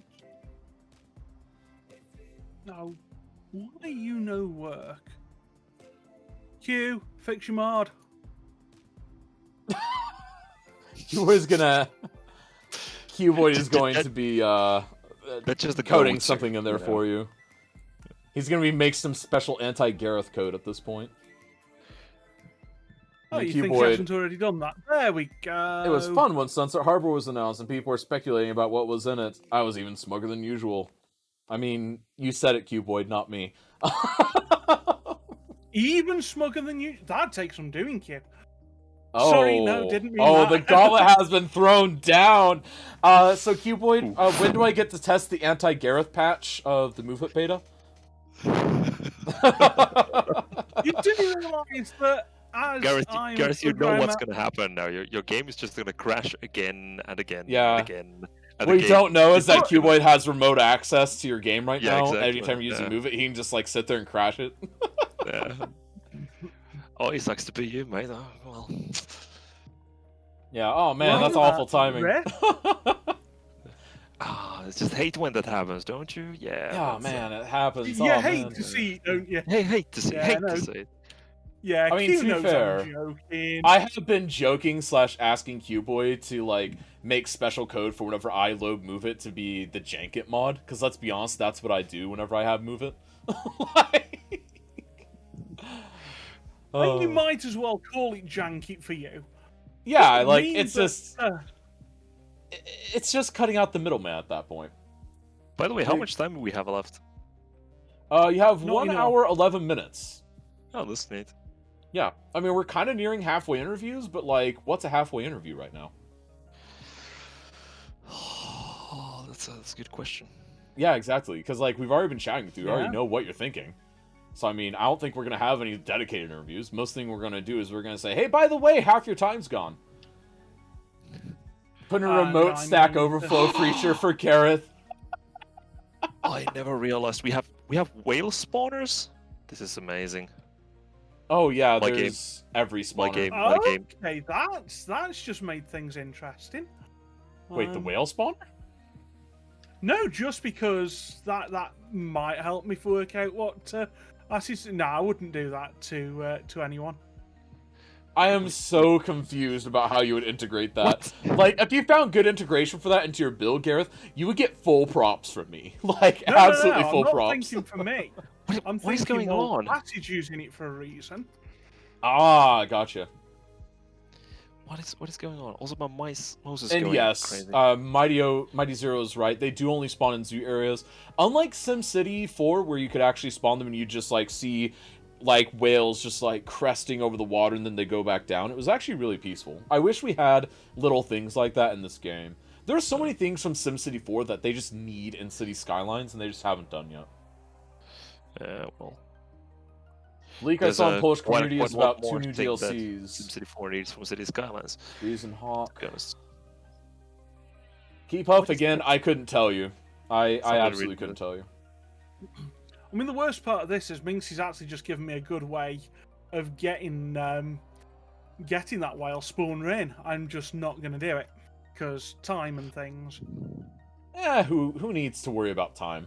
Also, that's an interesting network you're using there, Gareth. Is that for, we'll just say, the keepers? That is for multiple purposes, but of course you do need some form of transport around these parts. And, right. You know, okay. More traditional forms may not always be as acceptable as one would hope. No, it's not going to go there. Cool. Let's just. I definitely see what you're doing there. I like that. So yeah, I mean, this is not going to. This is really not going to be resident heavy. Like, right. Let's. Well, because that's not the focus. Now. That's not. Well, I mean, obviously, you need some residents for what I would assume your joke is in the end. You do need some residents, and I'm very convinced that because I think you were one of the people that made the joke along with us all. So I think you're very, very much in on what this is. Maybe, because I'm only half convinced that I know what you're doing. I'm only half convinced. You do. I do? Okay. You do. What if I did this? Gotta catch 'em all. Do I know it? No, you've missed the joke then. Okay, never mind. I missed the joke. Well, kinda not got the joke on that one. Okay, well there you go. Yeah. What if I sang the song backwards? I will grant you that is part of the joke, but that is not the joke you're thinking. The joke you're thinking of is not this one. So no, Kaz hasn't got the joke. Chat, has anyone else got the joke today? Okay, I tried. I tried to get the joke. Kaz, valiant effort was made, but alas. Do I at least get effort points? I have to at least get effort points. That's all I want. Now, you see, schools in the UK don't or didn't do that when I was there. It was, no, you're marked on your own merits, not necessarily your effort. Oh, so man. I'm afraid. No, it was all honest. It was ever so weird. If you were messing about, you were told. I know, right? If only that were still a thing. Minxie is in my chat. Minxie's got the joke straight away. Hands Kaz a participation medal. Thank you, Cuboid. I am just so confused what you are doing. Like he handed me this participation medal. It's literally just like a potato with like an "I tried" written on it. Like, come on. Come on, Cuboid. I mean, to be fair, that's as good a medal as you need, isn't it? Well, yeah, I can mash it. I can mash it. I could also bake it and put some butter and bacon bits in it. Or you could not be rude to Cuboid. Why would that be rude? Why would that be rude? I would be honoring him. I would keep the skin, so it'd still be written on that. Hey, I'm Irish, a potato is basically sacred. He said it! There we go. He said it! Yeah, I was gonna say, he said it. I'm not taking it now. That's my goodness. Cuboid making the joke. Oh my goodness. Actually, Cuboid, you'd be proud. I nearly have finished the Luck of the Irish thing on my EU4 run right now. Potato whip mod incoming. Oh my goodness. Could you imagine? It just like turns all the cars into roving potatoes and then all the people are walking potato men. Oh my goodness. That would be glorious.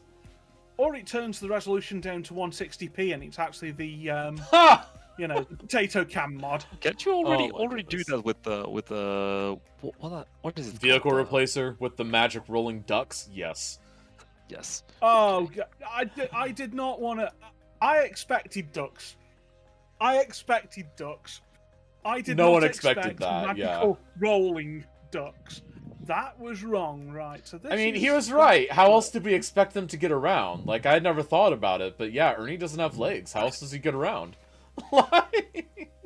What are we even talking about people anymore? leaving the watch song? Guess what I didn't do after I reloaded back in? There we go. Day-night cycle. Yep. Yeah, day-night cycle. Right. Yep. Why have I got sewage treatment issues? That's why, because I am a dirt. Oh, yeah, Gareth, your theoretical potato mod would be a redundancy because dynamic resolution can put the res down to potato quality for you. So there you go. Yeah, it can, but you know, if you've got a single mod to do the specific job, it'd be quite nice, wouldn't it? Yeah, I think. Gareth has a point. That's how the Pokemon statue has nothing to do with Pokemon. I mean, it might. Is there a Pokemon statue going on? There might be. How can I compete with that? Like, to be honest. Rolling ducks. Rolling ducks. What about a Link statue? Link would work. I don't have a Link. I don't think I have. Do you have a Triforce monument? Nope. What about Samus? Let's see.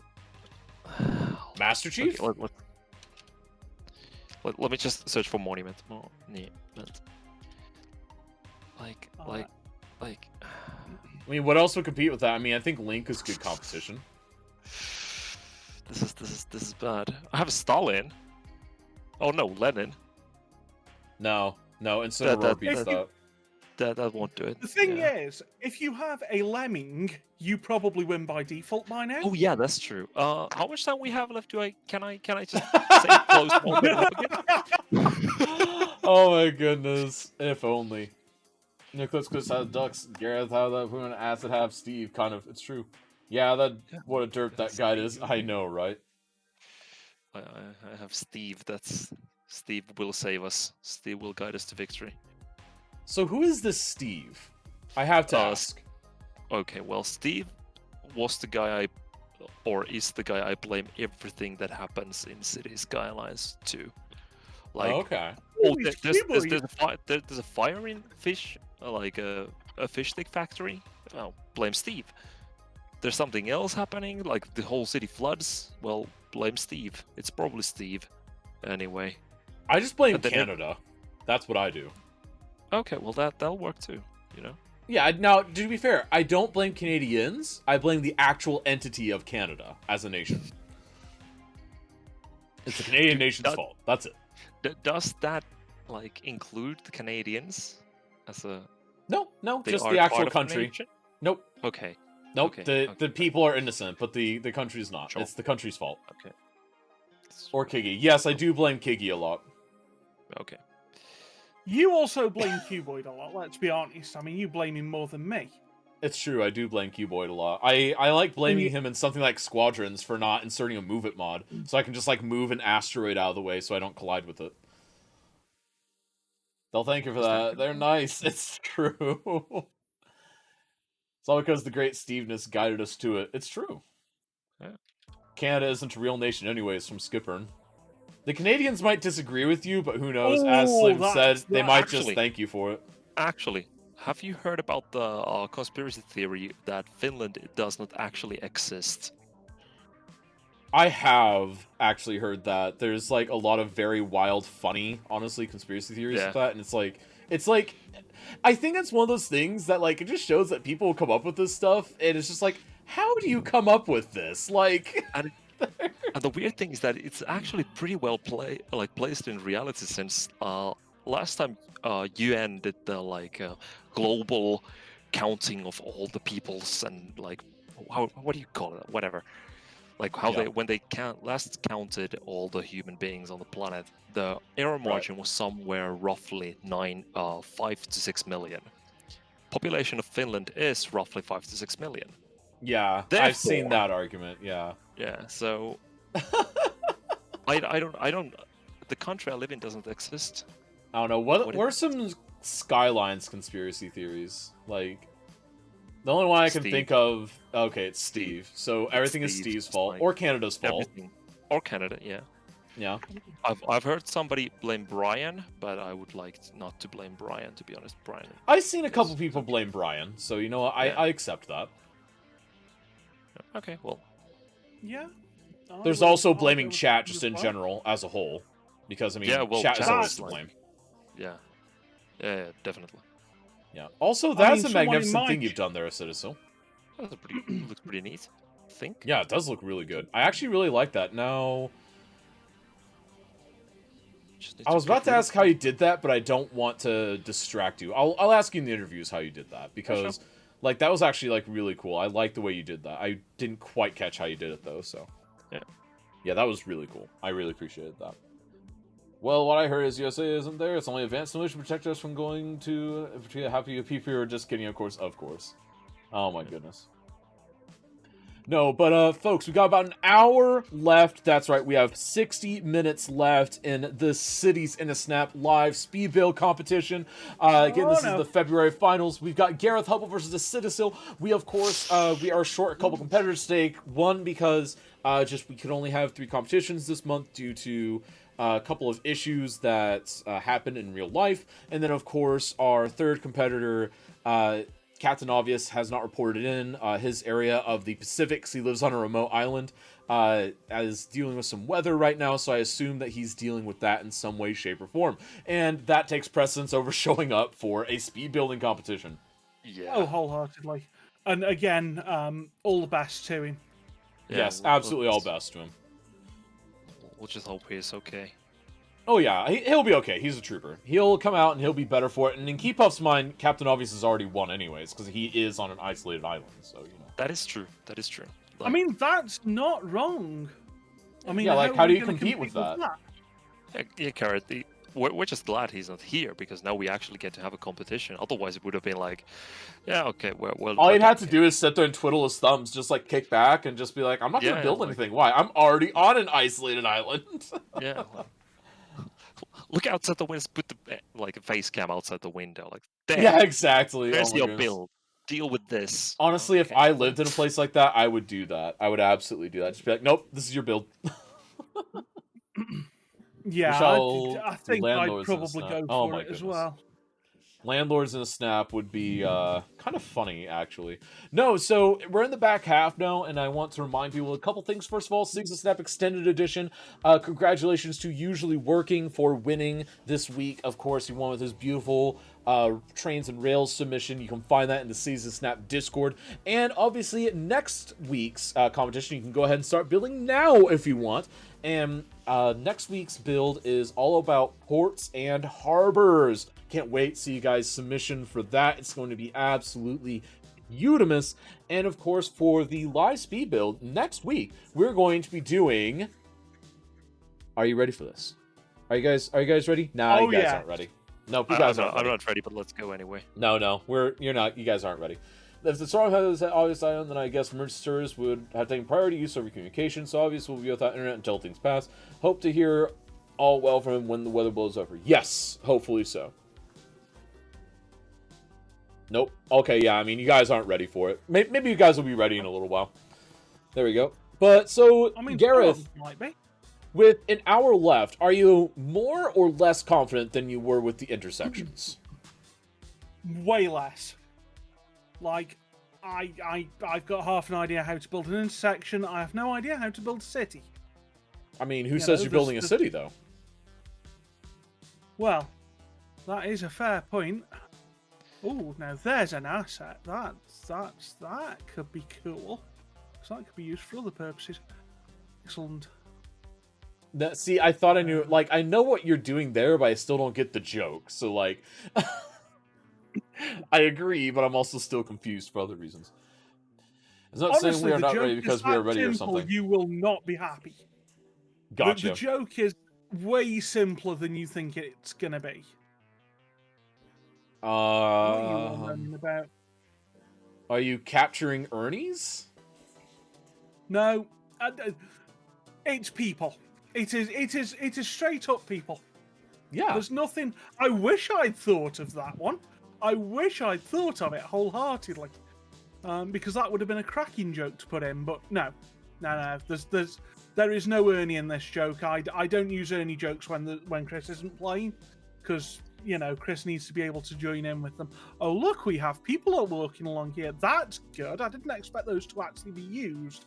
I like that a lot. So I mean, they don't exactly look like they're up to code, but, that's fine. In this situation, what is up to code, really? Yeah, it's true. It's very true. Guidelines anyway. It's true. So, Acid, with your build, do you feel like you're kind of getting your plan done? Do you feel like you're maybe falling behind? How are we feeling with an hour left? Well, I'm feeling pretty good. I don't have anything like, as I said, I had nothing when walking into this. I got nothing. So I'm just basically trying to build something funny, quirky, and as less time as I possibly can. Just adding in few, like trying to get the city working, trying to get everyone happy, running around. So I think I'm doing pretty good. The city looks great, at least for now. We'll be fine. We'll get there. Nice. Well, so I'll go ahead and announce then, because as Keepup mentioned, not ready because we were ready or something. So here it is. This is actually just going to be, the theme for March is actually kind of a bit broad, but it's with a reason.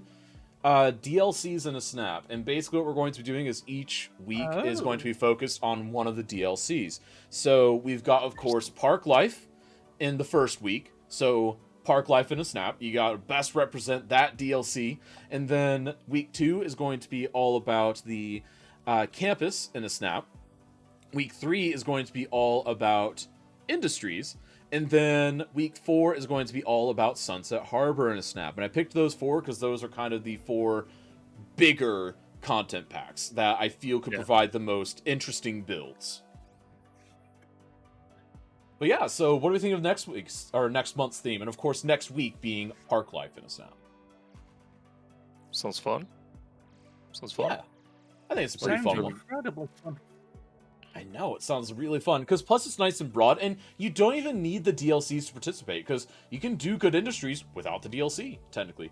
You can do a good representation of what Sunset Harbor brings without the DLC, technically. You can do a good job of a campus without that DLC. Same with parks, but obviously you will probably have an advantage if you have those DLCs. And here's the best part, very vanilla friendly. Very vanilla friendly. Yeah, it is. Oh, incredibly so. Oh, Keepup, they were giving away the Park Life DLC free about 8 months ago. All you had to do was link your Steam and your Paradox account, and they just gave it to you for free. Well, that's industrial cool. Parking coming. maybe. But yeah, so next week is going to be Park Life. Week 2 is going to be all about that campus life. And then, of course, we're going to be doing industries in week 3. And then the finale will be Sunset Harbor in a snap. And again, that'll also bring us right up to, this is the sneaky part, right up to the 6-year birthday of City Skylines. Oh yeah, that's coming up. It's been so long. 6 years. Yeah. Now, it's been almost a year since we've had a DLC, though, so hashtag more DLC, please. But yeah, so we're doing that, and, maybe by doing so, we will summon the Paradox Gods and get them to give us more DLC, because then it'll be like, oh man, we would do another DLC next week, but there's no more DLC. We ran out. What kind of DLC would you like? Because we've been talking about that during the streams quite a bit. I would like to see something like events happening, like an Olympic event happening in your city, or like an F1 track or rally track or something like that. Like a huge events you could program in, and you have to prep your city for that. Like an Olympic event, you had to build the Olympic village for all the people, the participants, and then get ready for the excessive amount of tourists and stuff coming in. I think that might be fun. By the way, Minxie Rose, you're on about this sign, aren't you, Minxie? Yeah, I've put that in, and that is part of the story, don't worry. Oh, I love that, Gareth. I love that. In fact, I am tempted just to do something incredibly stupid. Stupid or brilliant? That's what I love to hear. No, stupid, because I haven't got time to do it. But why not? Okay, what are you doing? You gotta show us now. You gotta show your cards. You don't have to tell your cards, but you have to show it. Mighty Zero says, nope, I want CS2.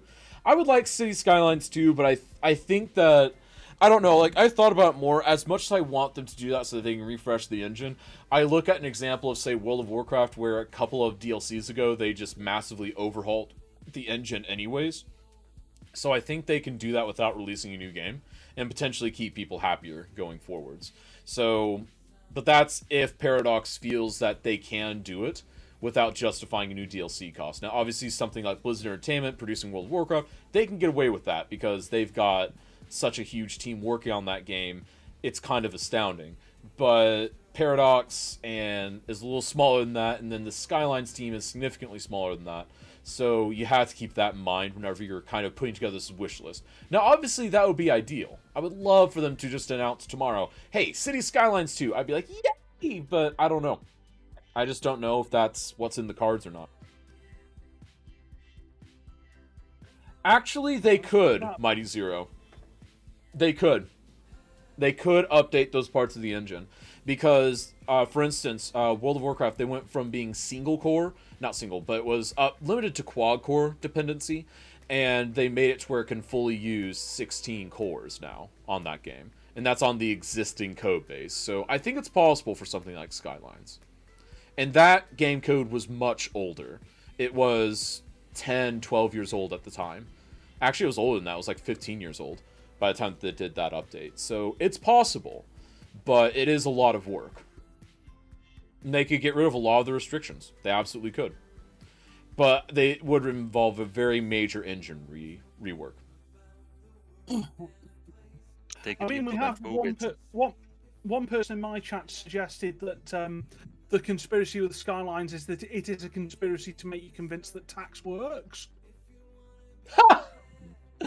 Oh my goodness, yeah, it's true. Actually, one of the funniest things, and this is such a funny little Skylines conspiracy thing, but I have actually heard someone mention that it creates this false hope of public transportation, because obviously we put such an emphasis on City Skylines of getting perfect public transportation, perfect lines set up, perfect gaps between trains, making sure everything runs on time, making sure that we are profitable even.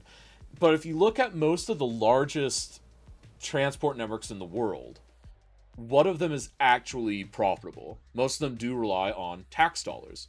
And so it is a little interesting that it tries to paint this false narrative almost. But I don't think that's actually a conspiracy. I think that's more just like a funny little happenstance, because they always need to make interesting gameplay. And the idea that you can have profitable mass transit is a bit more appealing to a player than, hey, this is literally just a service to your citizens. So, I don't know. But yeah, that's something interesting I've heard that I'm not sure I agree with at all. I have never actually managed to make a properly profitable, what is it, public transport line?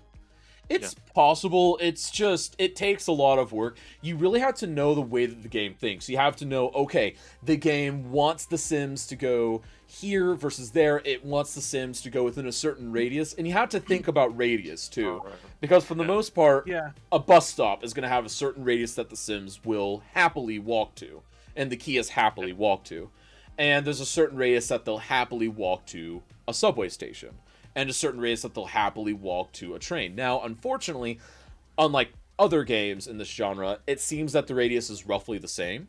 So it's more just you have to chain your transport together in a meaningful way.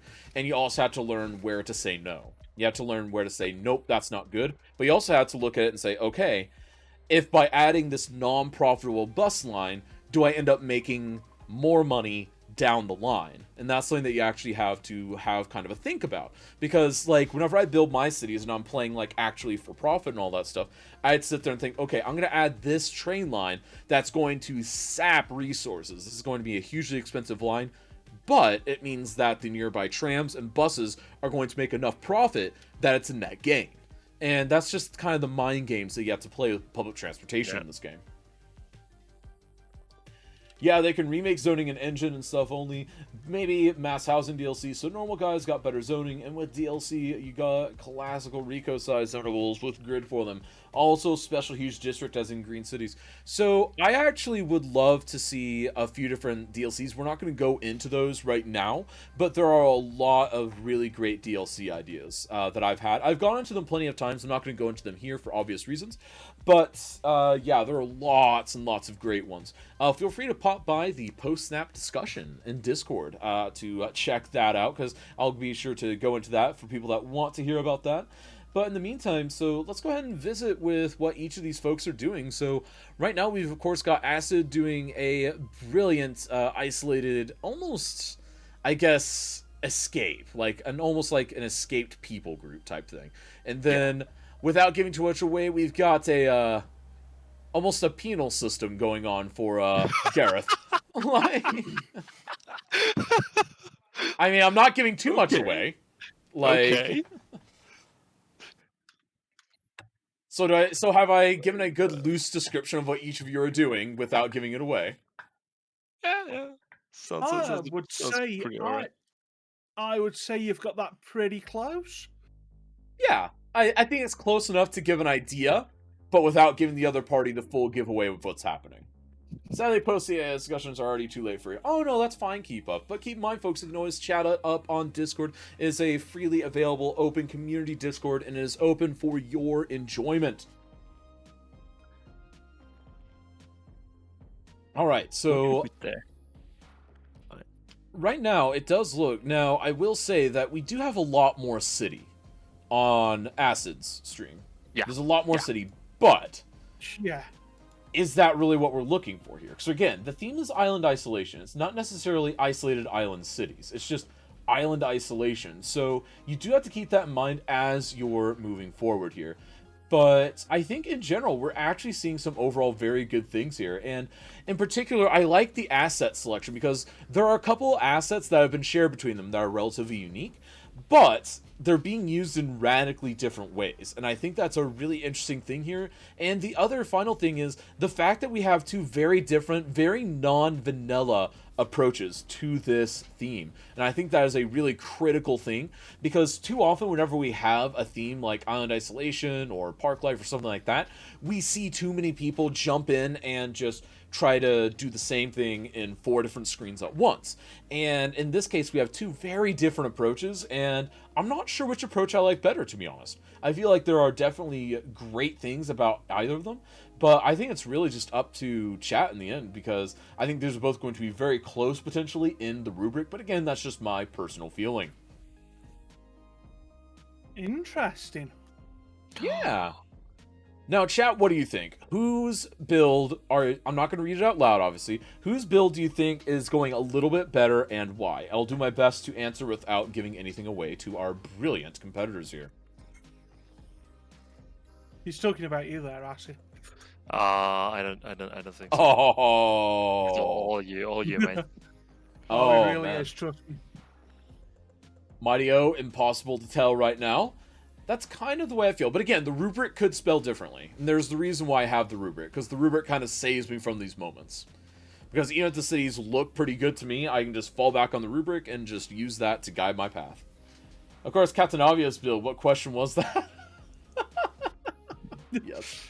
Yeah, I mean, yeah. Don't give anything away, but Billy Bob is looking really good at this point.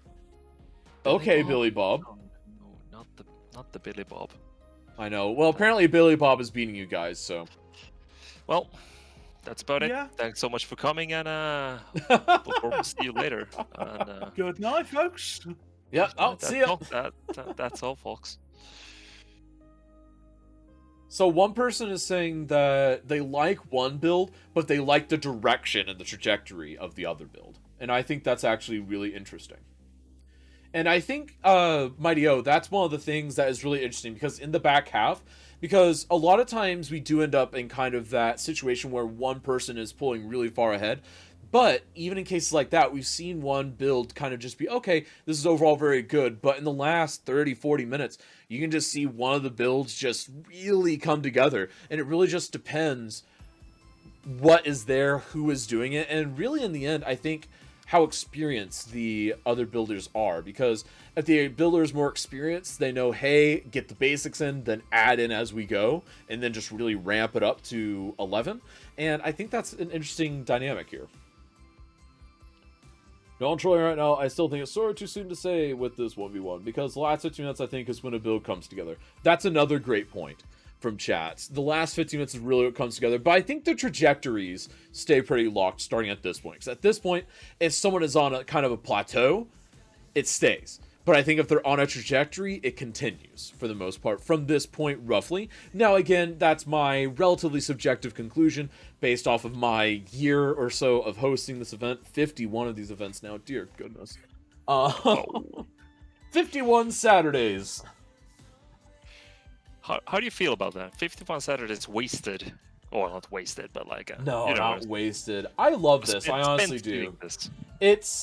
It's honestly been one of the great pleasures of my relatively, in fact, incredibly short streaming career is doing the Cities in a Snap stuff. And it's mainly because I'm so passionate about this game. I'm really passionate about the community. And I think that, honestly, I think just the camaraderie that things like this build, because, like, for instance, there are people in this community that were kind of non-existent before Cities in a Snap. They entered, they applied, they either won or they didn't, and they were still remembered by the community, and they become a mainstay in the community because of that.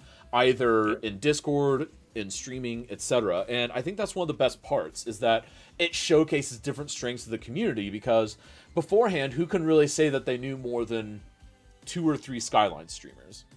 Yeah. Oh, no. No. Yeah. No. But now we've all got a library. We've got a library that's 10, 20, 30 long of, okay, if I want to watch some Skylines, this is a good guy. I want to go check them out. And I think that's really important because it also gets rid of this isolationism that really happens sometimes. And I think that for any community, it's important to get rid of any isolationism, and anyone... Funny that we have this theme today with that. But okay, getting rid of the isolationism... Yeah. But no, we get rid of the isolationism, and I think that's a really great thing as a whole, because too often a community can feel isolated, and especially in a single-player game like Skylines, where there's no incentive to get to know someone else. To be honest, like, even coming up with an idea like and getting this to work is amazing. 1 year of it. I mean, Cities in a Snap. Yeah, exactly. Like the idea of like how do you make it competitive, but without it being like over the top, difficult or dominated by certain type of builders or players. Oh, exactly, and that's why we have the themes, because originally the idea was, okay, we're doing sandbox, but the problem is kind of the memes were winning. And, you know, that's pretty predictable. But then the next attempt was, okay, we're going to try scenarios. But then the extremely programmatic and analytical people were the only ones winning. And so we moved off of that, and then we ended up settling on the themes idea, where occasionally it's sandbox, occasionally it's something numbers-driven. But for the most part, it's a smaller sect of things, like, let's build intersections, or let's build an oil industry, or let's build a city park, let's build a harbor. Just little things like that, because that way we get to showcase different parts of the community, and even things like details in a Snap. We're able to sit there and showcase, hey guys, I know you guys think that this game is all about perfect traffic, but look at this beauty you can get over here. And I think that that's really something that a lot of people miss out on, because they just get too locked into one area, and the same way around. People might be all about them details, but they might show up thinking, okay, it's details, but then they see, oh, wow, this is really interesting. You've manipulated the game mechanics to boost your population by X amount using only vanilla. That's really cool. Yeah. Well, I started shooting CIS, however, it was straight before main exam, so after it, there's a huge break. But, well, I may try to start regular streaming some CS stuff. You should keep up. You absolutely should. I always encourage more folks to be streaming things like Cities Skylines, because honestly, games like this are really fun, and it's all about the community, and that's really what it's all about, folks. It's really all about that. Because I've made it very public knowledge that I don't really make much off of this. In fact, it technically costs money to run, but that's okay. Stop laughing, Gareth. I heard that. I heard you and saw you laughing. No, I was actually setting up a nice one for once in my life. Oh, you were? Okay, bring it on. I just encourage people to stream in general and get to know each other, and just sort of get friends, especially in this period at the moment. It's, you know, where we're all so isolated. Twitch is such a godsend. As much as we all moan about it, and believe me, I'm pretty sure we all moan about the twitchiness of Twitch. Right. But look at how much it helps us all, in all seriousness. Like, well, exactly. Because, I mean, when you can't go outside for months and months at a time, some areas much stricter than others, this is a great escape. It's a great way to escape that. Yeah. And like Twitch being Twitch is just a meme in the community already now. Everyone knows that it doesn't matter what you stream, when you stream, it just might go wrong at any given moment without any explanation. And it's okay. Oh, trust me, I know. Especially during my streaming window is like the worst for that, because it's like when Twitch decides to do all of their experimentation, because it's before prime time. It's before because prime time is like loosely now. During the week until about 6-7 hours from now. That's kind of prime time for it. And I stop my stream around now. So they use that time about midway through my stream to do all their big experiments, all their big data dumps, things like that. And it's like, oh, all right, Twitch is broken today. Guess we're not doing anything then. Oh my goodness. No, I've actually just gotten to the point where, like, a couple times now, I've just switched over to YouTube midstream. Just been like, okay, well, Twitch isn't working. YouTube stream for a couple hours, like, just because it's like, I'd rather hang out with you guys in some way, shape, or form, and if I have to do it on a different platform, I'm gonna do it, because, like, that's why I'm here. Well, yeah, I mean, you know, if the platform doesn't work at the time, then why use that platform? Yeah, exactly. Well, because it was either that or, like, and in fact, it was one of those NIMBY Rails days. It's either do that or don't stream sometimes. But, you know, that's enough about the Twitch end of things, because we are here to look at these beautiful island isolation builds. And two very different ideas, two very different takes on the isolation. One seems to be, we'll say, enforced isolation, and one seems to be willing isolation. So we'll have to see which one comes out on top, though I do really like I really do like both builds for very different reasons. And for instance, one of them, we've got a nice city structure, and then the other one on the right, we've got a little bit, not as much as like a big grand city, but the concepts are really there and they're really taking off. And I think it's going to be really down to which idea, which theme do we like more, because really, they're both excellent ideas and themes, and we just have to see which comes out on top. The day I had to study. Oh, yeah, Keep Up, I remember that. We've got about 33 minutes left, but Keep Up, I do remember that. Oh, my goodness. Yeah, poor Keep Up. I remember this was a couple weeks ago, but Keep Up came by, trying to, like, put me on the background, all of that stuff, and then just all of a sudden, stream dead. Okay. And then, like, he tried to reload it, and it was just like, oh, stream dead again. And it was just like, well. I still felt so bad for that, because, like, he typed, like, I think you typed both times that came back, Keep Up, and I couldn't get around to even responding to you, because it would just crash that quickly. Oh, my goodness. I do remember that, Keep Up. I do remember that. Oh, my goodness. But hey, worse things have happened. But overall, so what do you guys think about the theme at this point? Because you're about 3/4 of the way through. Do you feel like the theme is working for you? Do you feel like you wish you had a different theme? What's the story there? And Dejode, hello together! Finally, I have time again to watch this great event. Welcome back, Dejode. I hope you're having a beautiful day. Welcome back to the Sub Club. And of course, enjoy your emotes. Thank you for your support of Cities in a Snap. And of course, keep on rocking. I hope you're having a beautiful day. Are you indeed having a beautiful day, my friend? And thank you again. A 6-month streak. Incredible. Absolutely incredible. Oh, I had to study. It's true, Keep Up. You were forced to go study. So, Acid and Gareth, what do you think of the theme? 3/4 of the way in. Very, very open. Very interesting. Yeah. Yeah, it's a really weird pick. Because obviously, remember, I sort of didn't do a open worldy style theme. Like right. trying to guess with this month being traffic and then pure sandbox, trying to work out what a theme could be from this month was rather interesting. But no, I think it's been a good one so far. I've liked it so far. It's a fun theme, but like coming up with a quirky idea of like, oh, what I'm gonna build has been like the bane of my existence for the past week now. Trying to just figure out what is it that I want to build. And like working full time and teaching, it's let's just say it's not that easy. Oh no, trust me, I know. I've got the teacher's bane. Well, I had the teacher's bane, and I'm hoping to have the teacher's bane again. But I do know that that's one of those jobs that it says that you have 9 contact hours, but no, it's not 9 contact hours. Because for me, it's university level, so it goes by contact hours. It's like, yeah, it's not 9 hours. Like, nice of you to try to keep it at 9. How sweet. Yeah, exactly. Oh, my sweet summer child kind of thing. Again, oddly enough, we'll come back to that.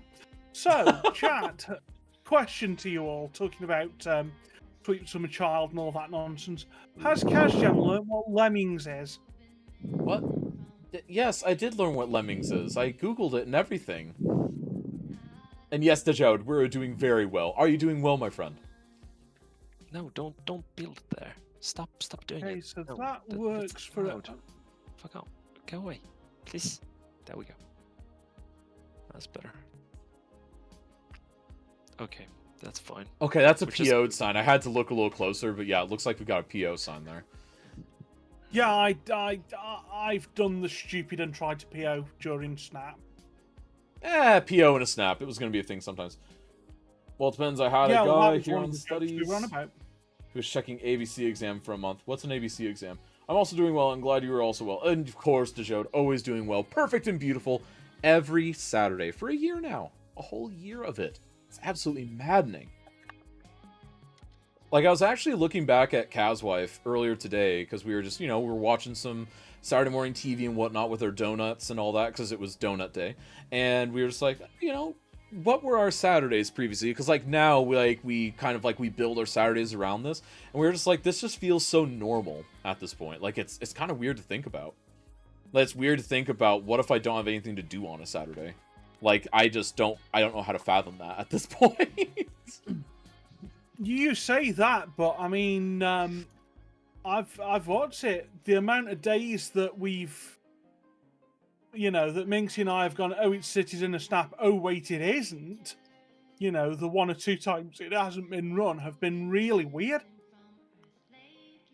Like, in what way, though? Because, like, you don't have anything to do, or because it's just, like, you expect it, but it's not there? Well, we don't know what to do, because the only thing what we do on a Saturday is we watch Cities in a Snap. That is what we do of a Saturday evening. True. There's no sort of...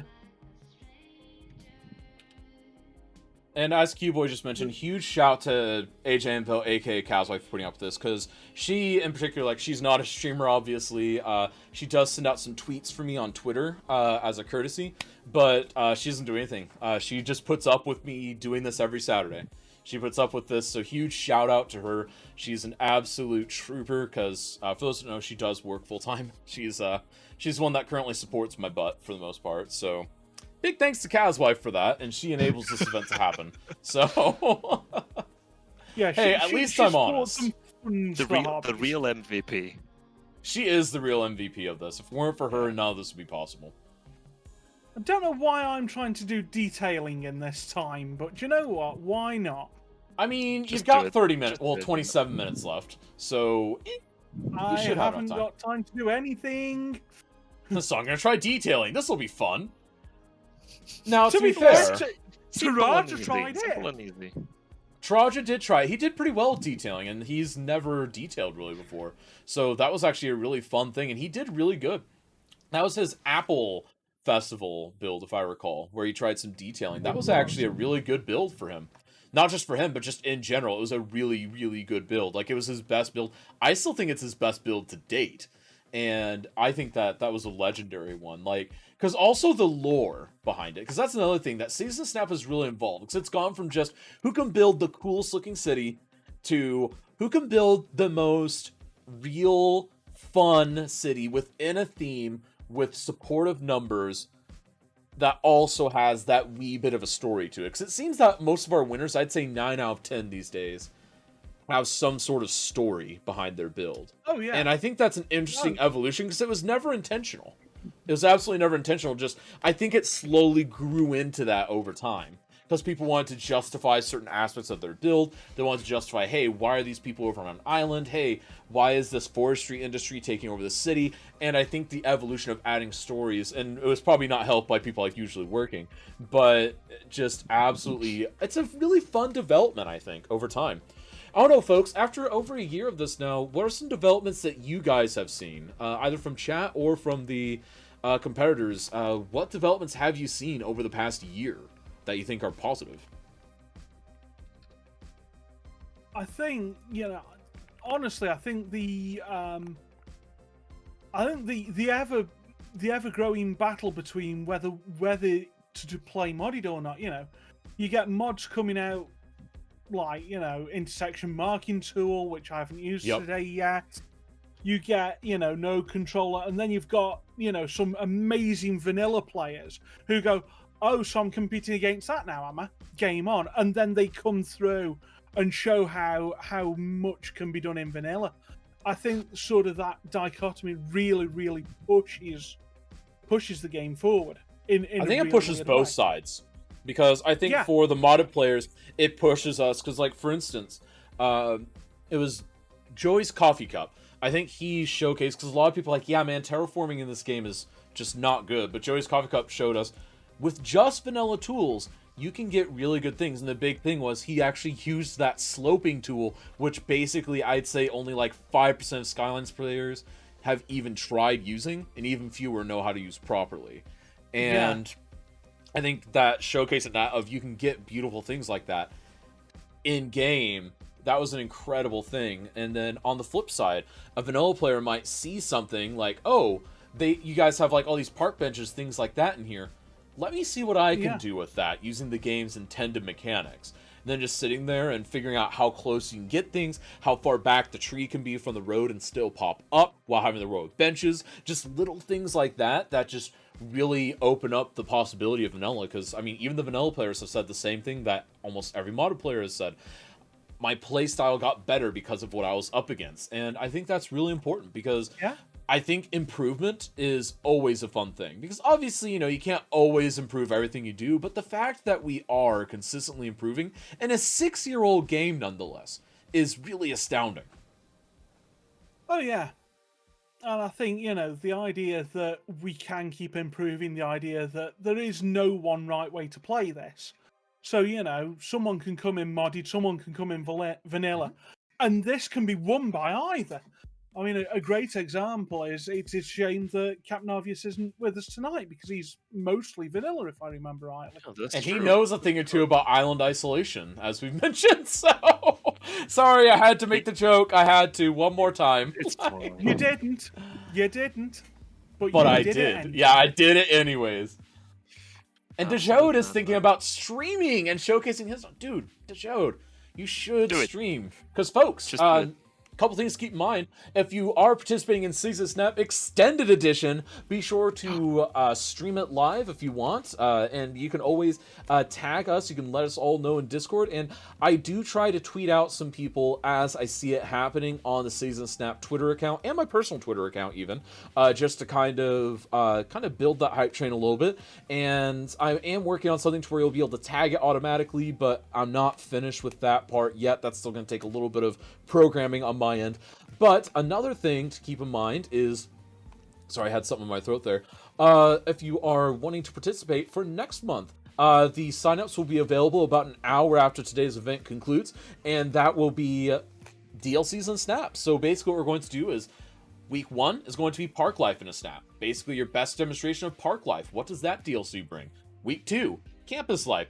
What's Campus Life about? How do you showcase that? And then week 3, Industries in a snap. And then week 4, Sunset Harbor is the current plan.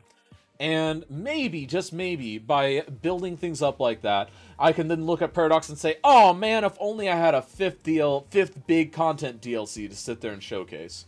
And then maybe they'll just sit there and like summon a new DLC for me. Who knows? What, in the way that we summon Cuboid? Who knows? Yes. Yeah. How do you summon Cuboid? Is there like a way or? Well, first you have to unlock him from my basement. That's the first thing. Yeah. Right. That's okay, all right. I've got the Master Key as my starting gift. That's fine. I can do that. It's true, yeah. Yeah, all the moderators get a Master Key to the Kaz dungeons so that they can feed Brainless and Cuboid. Oh, that's what it's for! I didn't know I was supposed to do that. God damn it. You had one job, man.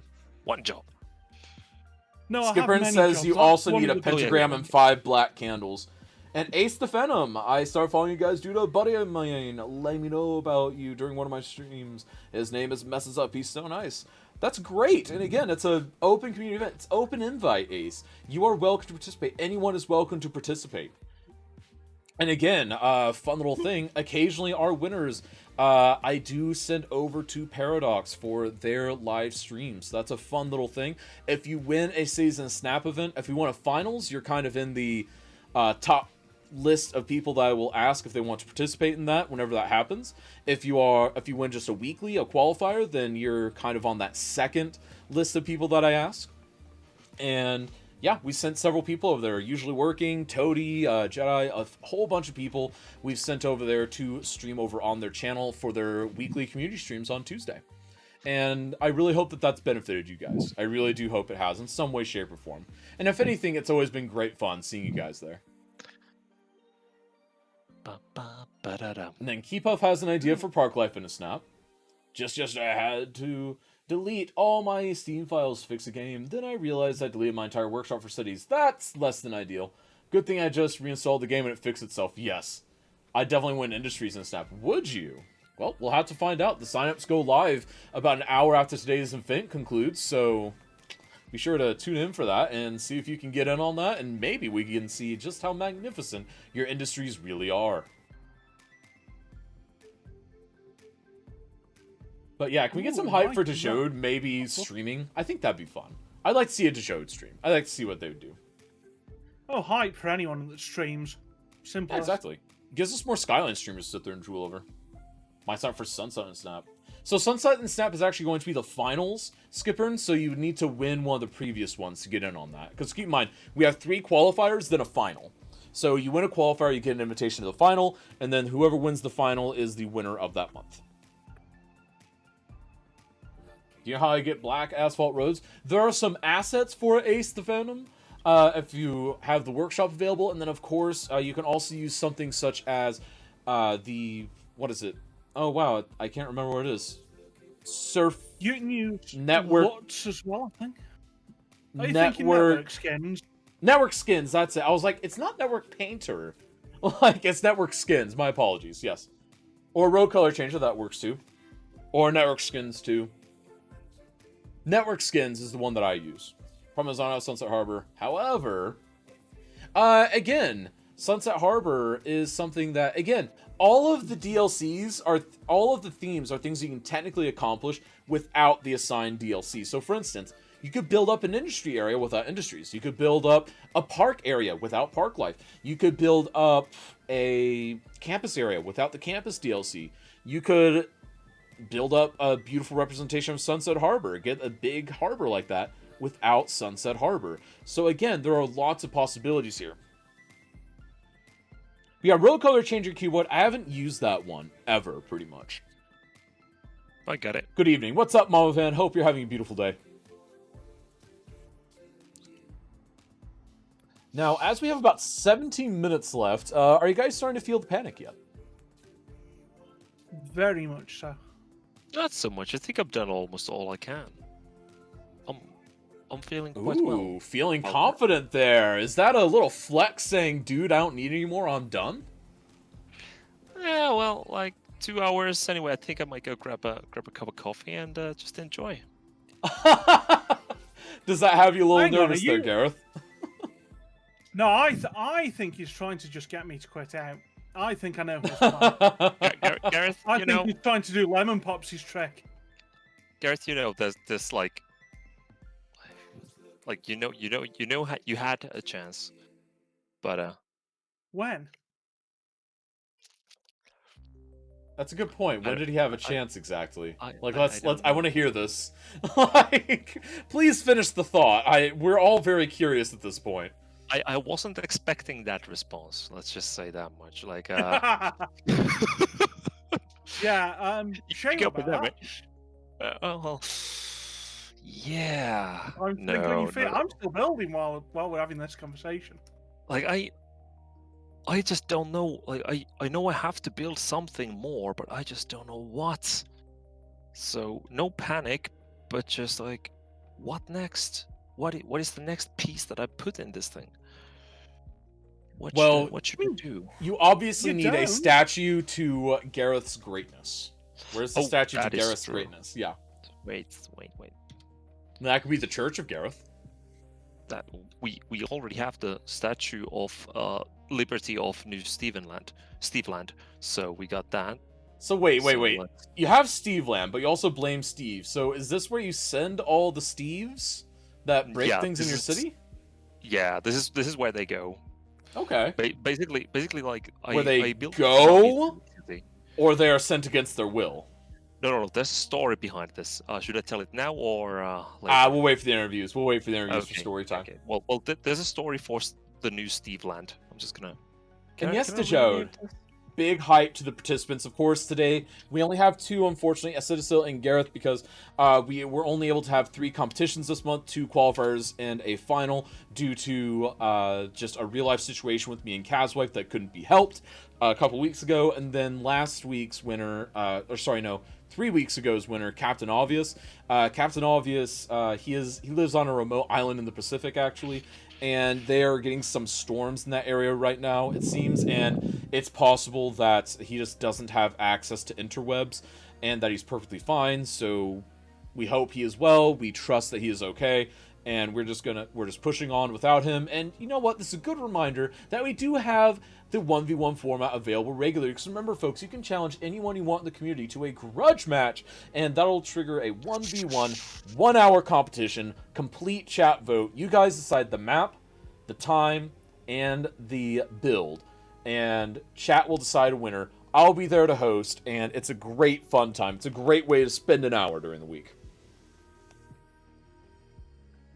But yeah, so that's what happened this week to Jode, and I do apologize for that. I normally try to have a few people in the wings, so to speak, but again, the reason why we had to miss a couple weeks ago the live speed build has affected a lot of my spare time in the recent couple weeks. So yeah, that hasn't happened as much, and I do apologize for that, for what I can help. I really do apologize.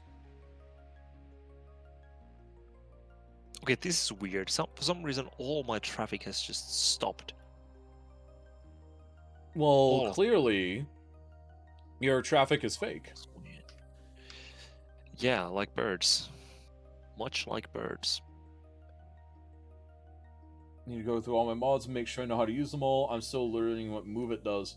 Move It is powerful. It takes quite some time to learn. There are some great tutorials. Okay, and some other guy, Camgaz or something like that. Mine's like a good begin.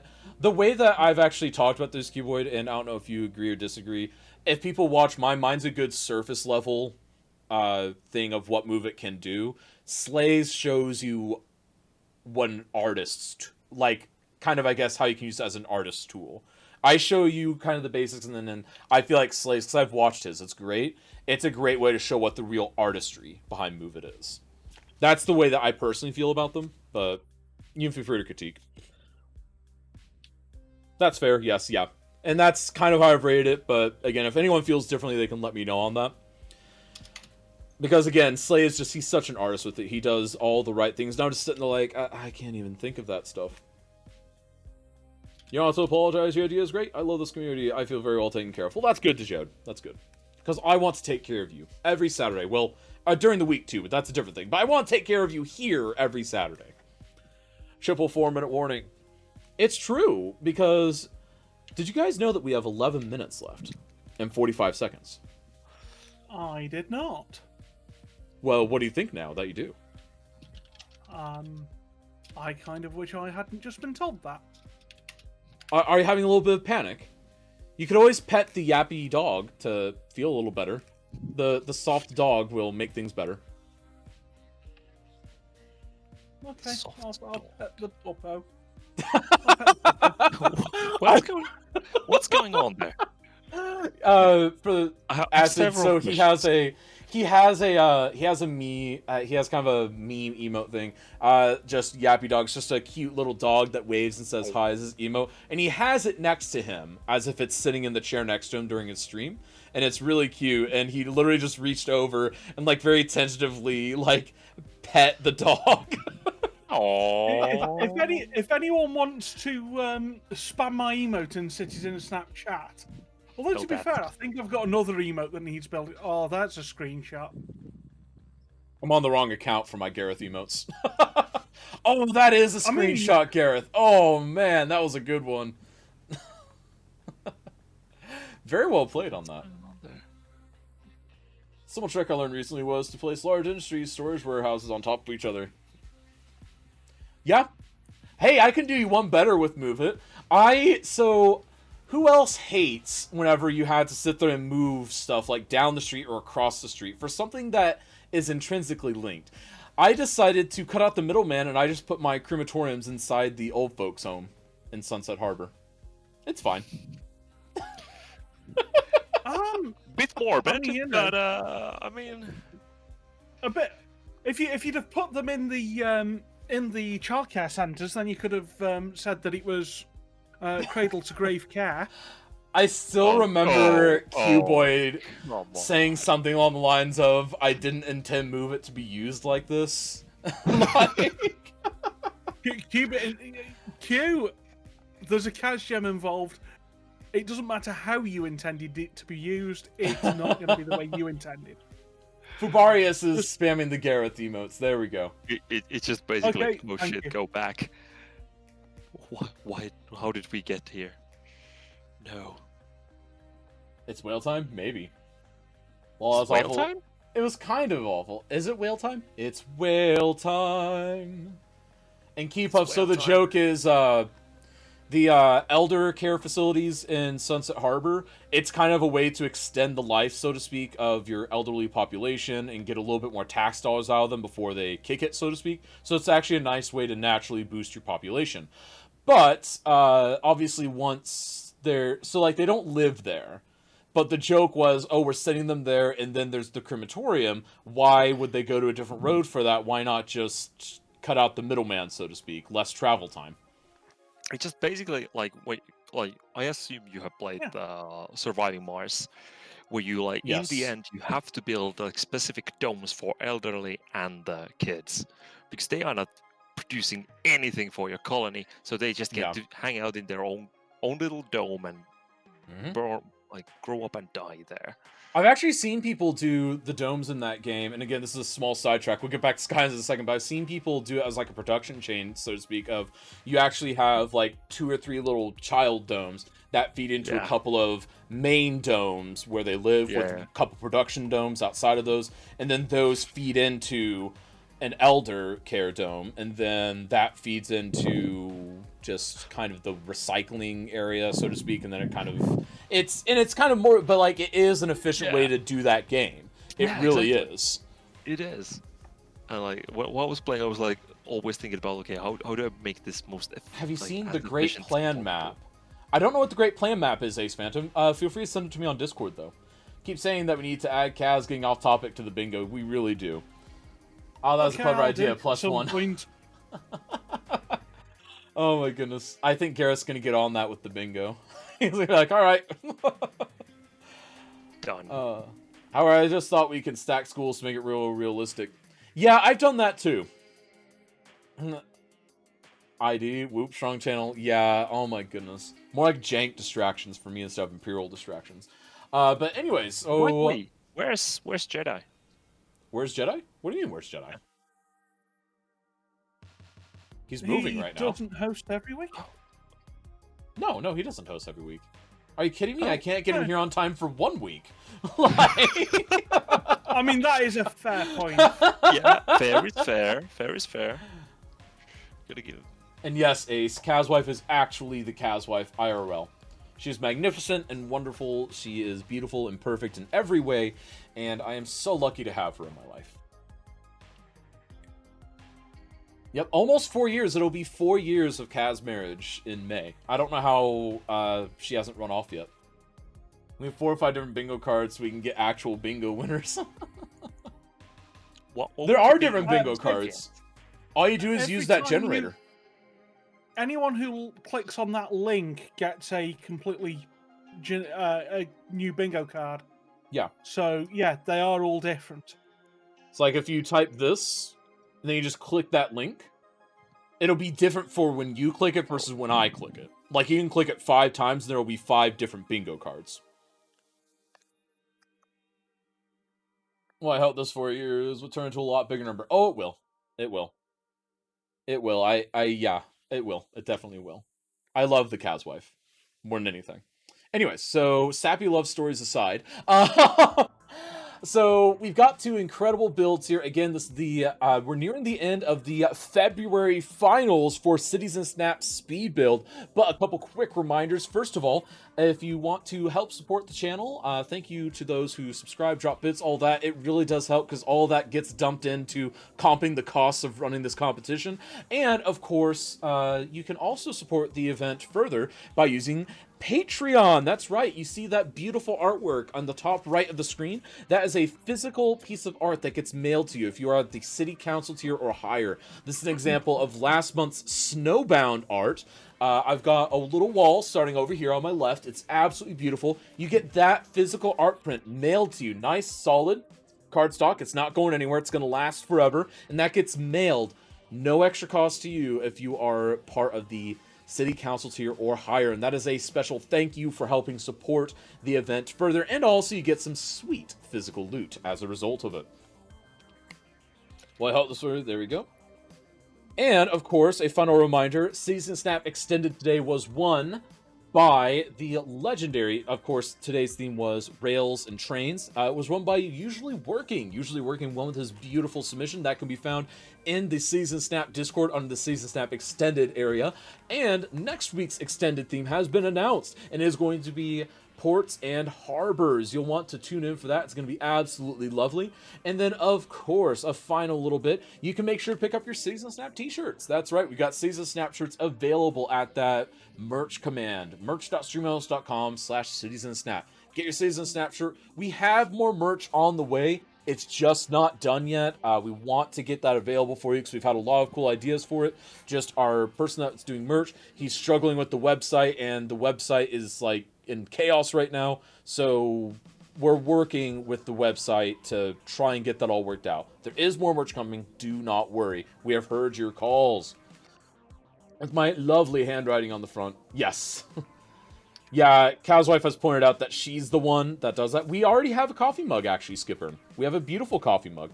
In fact, maybe I can get my hands on the coffee mug if Kazwife is so kind, because I'm currently sitting down and hosting. But if Kazwife does feel the ability to do so, she can grab it for me and I can showcase it for you. I sip out of it every now and then on the Kaz streams. I also sip out of it on this stream occasionally, too.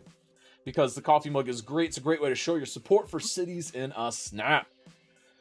And, of course, folks, be sure to sign up. About an hour after today's event ends, we are going to be pushing out the live sign-up registration form for Cities in a Snap. And, of course, you will be able to enter. You'll be able to take part in any of the first 3 weeks next week. Again, being week 1, Park Life, week 2, Campus Life, week 3, Industries. All to have a spot in the finale, week 4, Sunset Harbor. Again, it'll be absolutely lovely, and maybe by going through all the DLCs, we will summon the Paradox Gods and tell them we need more DLCs. Well, I'm searching for loopholes again like I did with Alpines. Do it! Absolutely do it. It's an absolutely lovely thing to do. We like seeing interesting, creative builds. Because if everyone was just building the same, what's the fun in that? But folks, we have 2 minutes left. Gareth, will you be using your spare time that you have? Holy moly. I'm gonna decline it, I think, this time. You're gonna decline it, you think, this time. All right, so in about we got about 100 seconds left, folks. Not much time at all. This is about the time that people have to finish up. They had to get things together, and here is the mug, courtesy of the Cavs wife, Skipper. Here you are, a nice, beautiful Cities in a Snap mug. Mine came with an upside-down handle, which I like to meme, but the rest of them don't come like that. I've gotten pictures of a lot of people's. It turns out that mine's just defunct. It's an upside-down handle. Like, I don't know why I got that, but hey, that's Kazgem for you. Okay, I think I have a nice, it's good to hear that you've got a loophole for that. But yeah, get your mugs, get your shirts, all that stuff, more merch on the way, but those are the bits that are available right now. But folks, we've got less than 60 seconds left. That's right, 60 seconds remain. I hit the wrong button there, but it's okay. 60 seconds remain. Here we go, folks. Here we go. Handle isn't like a CIC. I don't like it. That would be cool. That would cost a lot of money, though, and Season Snap does not really make a lot of money, unfortunately. So, there we go. Let's go. That's right. We've got about 40 seconds left, folks. Get the hype rolling in chat. And it's more like half a second. It feels like it sometimes, but, folks, we have 30 seconds remaining, folks. 30 seconds with two magnificent builds. A lot of great insights and opportunities here. And then, of course, we have about 20 seconds remaining, folks. 20 seconds. Get the hype rolling in chat. Hype for less than 2 hours left. You are not wrong, Keep Up. There's less than 2 hours remaining. But, folks, we've got 10 seconds to go. And we've got 9, 8, 7, 6, 5, 4, 3, 2, 1, and time. That is it. That is all. The building must stop. That is Cities in a Snap. And folks, I want to thank you all for coming in. And of course, we are going to be taking just a moment to visit all of these magnificent builds. We've got two magnificent builders for you, and we're actually going to dive right into the judging round since we've only got two. So let's go ahead and let's review how this works. So what's going to happen is we're going to visit City A by Acid and City B by Gareth. We are going to ask them some questions. They're going to take us on a 5-minute tour of their city, and it is going to be up to you, chat. And me. I've got a rubric that I fill out that is, of course, able to be viewed by the moderators to keep me in check, keep me in line, make sure that the rubric is as accurate as possible and not being manipulated to anyone's advantage or disadvantage. And of course, at the end of all of it, there will be a chat vote where you'll get to vote. Do you like City A or City B more? Remember, the goal is to identify the best city, not your favorite streamer. So, without further ado, let's go ahead and dive right in to City number 1 by Acidosil. There we go. Beautiful. So, Acid, we're here. Hey. It's time for the thing. Hello. Time for the thing. So, hello everyone. Welcome to the new Steveland, or the Steveland number 2, or whatever you want to call this thing. Anyway, as you can see, we have all this beautiful landmass here to build, but the Steveland has been, well, isolated into this little island over here, a little stretch over there, and we'll get to that point soon enough. First of all, you drop down from the highway, you enter the gates of Steveland. Gates are protected by several pillboxes.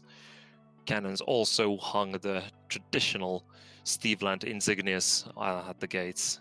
Also a couple of cannons pointing towards.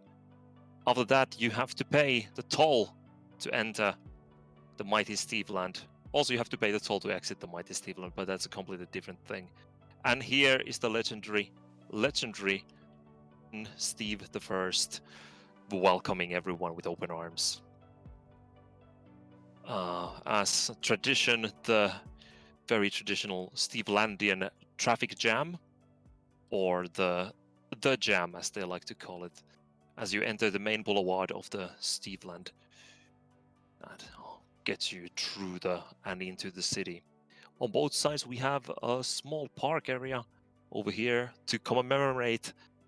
This is to commemorate the flood or the tsunami that took over Steveland so many years ago, so many generations ago. Here we have a statue secured from said place. Over there. As we move on to the right side of the main avenue, we have the local, soccer football field, and a little tavern nearby the beach as well as the parasols, waiting for anyone willing to take a dive or dip into the beautiful waters nearby Steveland. Moving on, Steveland is constructed of these very basic blocks that are reminiscent from the Steveland 1, or the original Steveland, where they also built these beautiful blocks. What else is there to say? If we move forwards on the main avenue, main boulevard, we have a couple of overpasses over here. And then we reach the presidential quarter or presidential park of Steveland. We have the church, the cathedral here, then we have the park, we have the statue of the Holy Stephen, and then we have the palace of the mighty Gareth over here on the other end of the also the palace of the president, or the Steve, as these people would call him. On the other side of the boulevard, as it ends to the cathedral, and also the very classic Statue of Liberty of New Steveland, placed nearby neatly into the area. We have some high-rise buildings here, the Central Park, continuing onwards over here. And then on the other side of the large bridge, we have the undesirables of the Stevelandians and everyone who will not pay the toll to escape or exit the Steveland are stationed here, and they work in the nearby compounds. The story behind that's an interesting term for that. Yeah. Story for Stevelandia is that I used to build a city. It was called the Tsunami City, where the task was to have 200,000 people living on an island, and I decided that, hey, screw that island. Ocean floor is brand-free real estate, so let's just take over the ocean floor, and I built an entire city on an ocean floor by drying the ocean out, which was quite fun. And then we also, on stream, we built a first Steveland over there, which I then flooded later with the 50 meter high tsunami. That was quite fun. Other places for Steveland, we have the main park here with all the little flowers. Then we have the soccer field. What else did we do? Can't remember. Over here we have a small avenue walk lane between the what are these? Cemetery. Yes, there we go. And that's about it. That's the build. It's a city built on a single island, commemorating the several Steves that have been mayoring or ruling the new Steveland. I love it. So a great build, and right at the 5-minute mark for your tour too. Brilliant.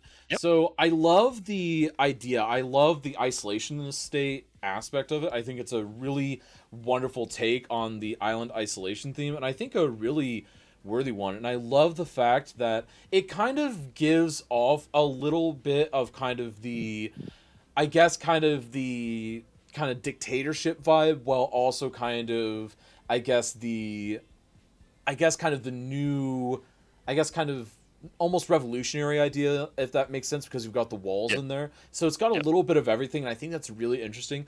I love the fact that it looks like you've integrated the old with the new. Because again, you've got the old city gates, you've got the old walls, then you've got the new toll system in the middle. And I really do like the fact that it is, I mean, with an isolationist nation like this, it really would have a bunch of these different statues, a bunch of these different kind of past things to, hey, this was our first year, this is the second, third, fourth. That's a great little detail. And another thing I really do enjoy is the fact that it's almost Soviet in its layout, which definitely makes sense for the theme that you've picked here, because the Soviet layout is very much, we're going to go straight as much as we can, and it's going to be very rigid. And the places where we do have curves, it's still going to be a very perfect curve. But for the most part, it is going to be straight, efficient grid designs. Yeah. And thank you for the raid there, Zazu. It really means a lot. You've just caught us during the judging portion of Cities in a Snap. I hope you're having a beautiful day. So now a little bit more into this. I really also love, there's one other thing I love, the fact that it has kind of that almost federal park on the beach there. I think that's a great little idea because obviously you have kind of the more beautiful aspects of a nation and the least beautiful areas. And then I also really do love the, I guess you call them the prison complex just outside of things. And I think that's a great little thing, and you'll realize why I think it's a great little thing here in just a moment. But again, folks, for your consideration, this was twitch.tv/acidosil. Again, thank you so much for a magnificent island isolation build. Definitely going for the isolationist nation feel. Yep, and of course, that brings us to participant number 2, the Gareth Hubble. What's up, Gareth? All good, thanks, Kaz. How are you? Doing well. Season snapped in and whatnot. So, you know the drill. You've got 5 minutes on the clock. Showcase what you've got. Let's see what you've done in just 2 hours' time. And let's see how it pans out. Well, welcome on in. As you can see, Yveltal used to be a infrastructure engineer. Unfortunately, that sort of trade dried up over the last month or so, and the prison trade sort of took off. So what I decided, the sort of in-joke here is that I wasn't in a cities mood today, so I decided to play prison architect instead. Okay, I did catch that little bit. That's all the joke was. So can I just welcome everyone to Boletaria Prison? For the Demon Souls players out there, yes, that is the land of Demon Souls, and I've basically nicked it. So if we make the city play a little bit, obviously we can accept new people in through train, as it's quite a efficient way of transporting people.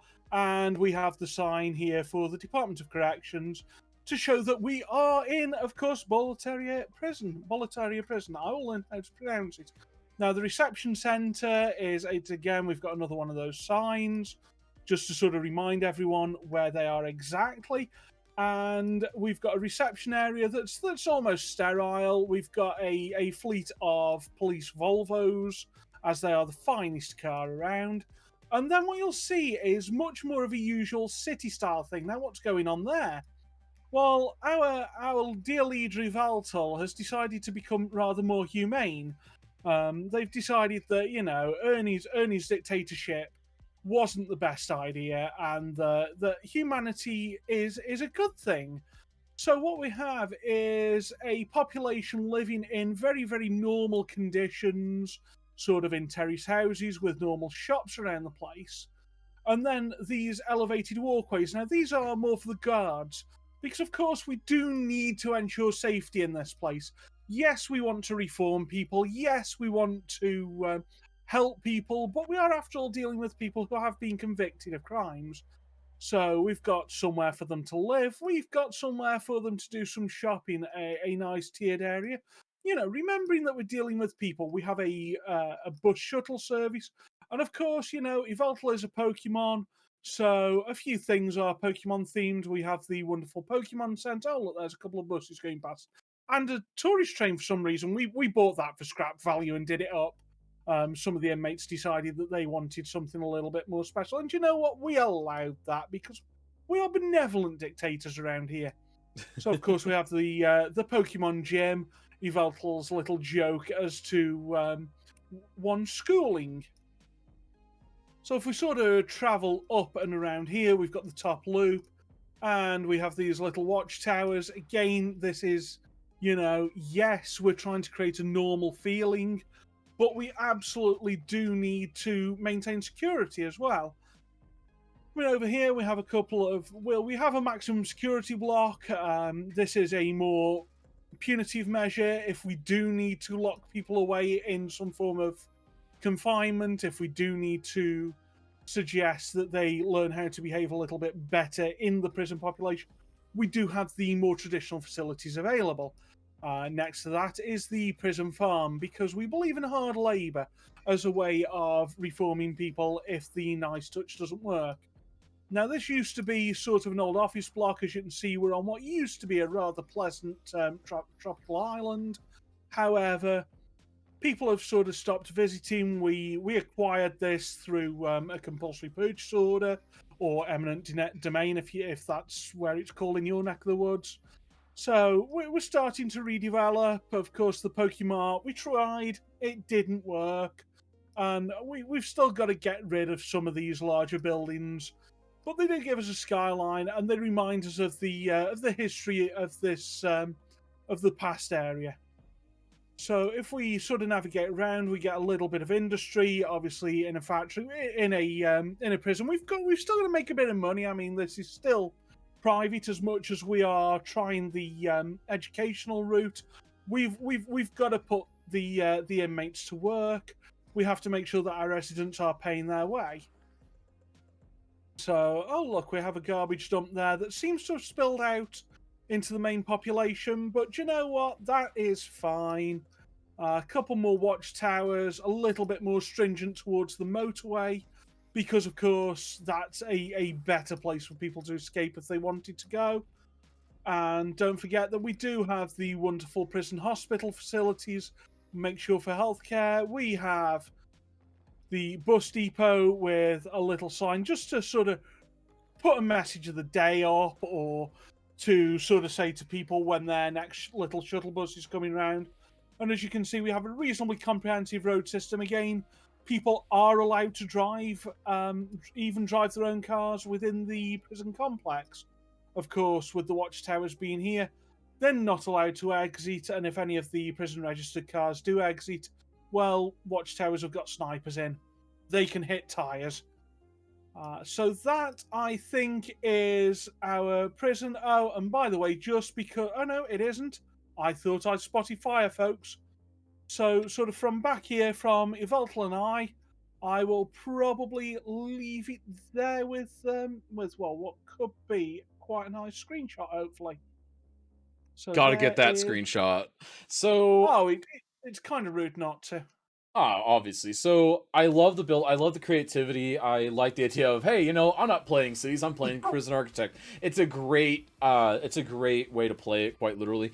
Now, another thing I really do love is the fact that it does take even the idea of a prison, because like already the prison is a very unique thing, but even taking that step further, and the prison you've made is even more unique. And it really does take the island isolation thing, but it also plays on your prison idea very, very well. And you've had a wonderful mesh of ideas here.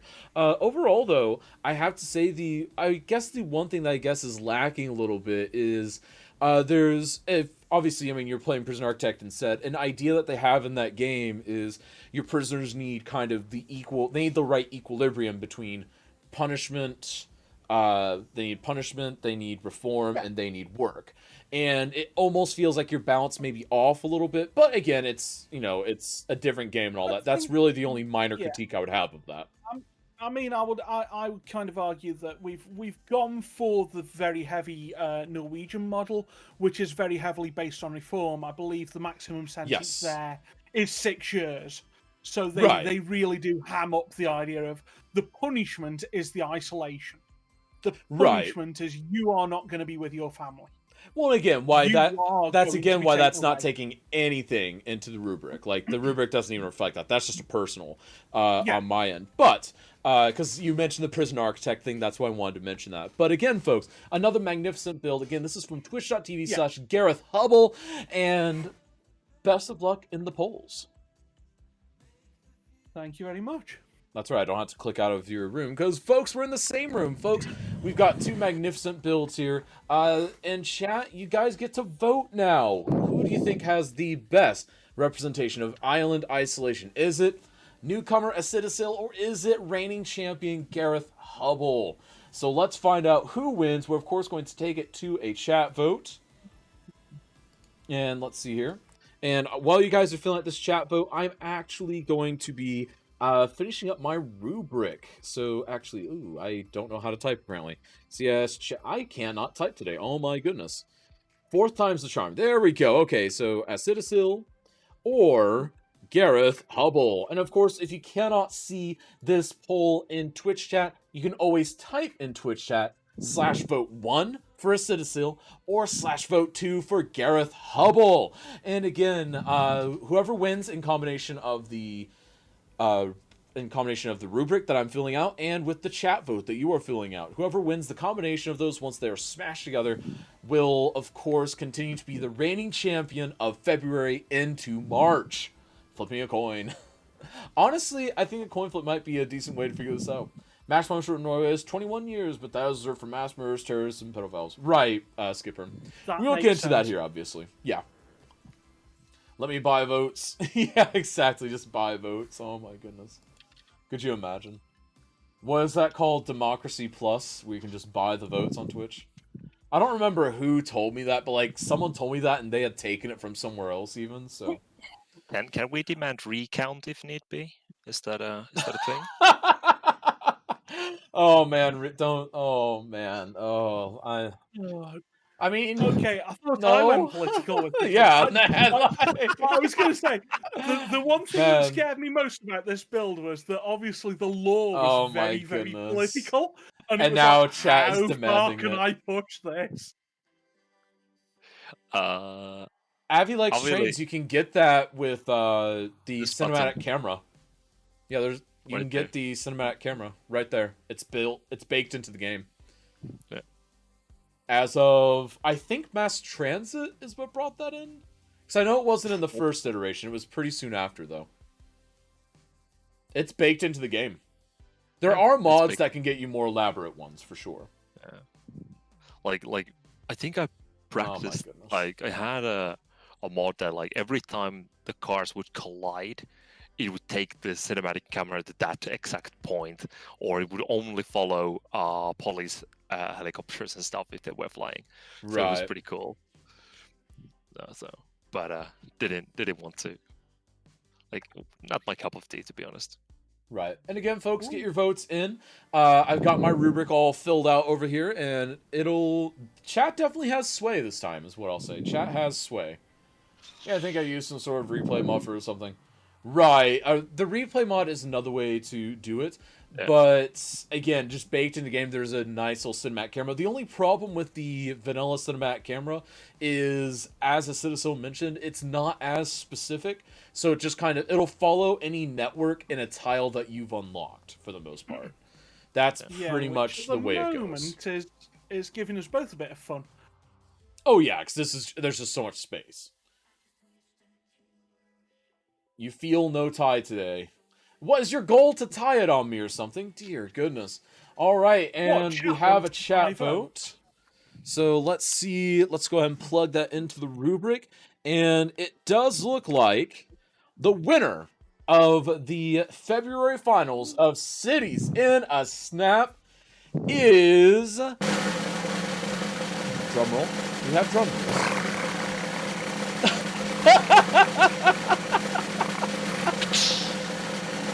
All right, the winner is Gareth Hubble. Congratulations. You have won Cities in a Snap once again by both rubric and chat vote. Congratulations. Congratulations. Thank so you, how's it feel to win? I mean, man, you're running away with it right now.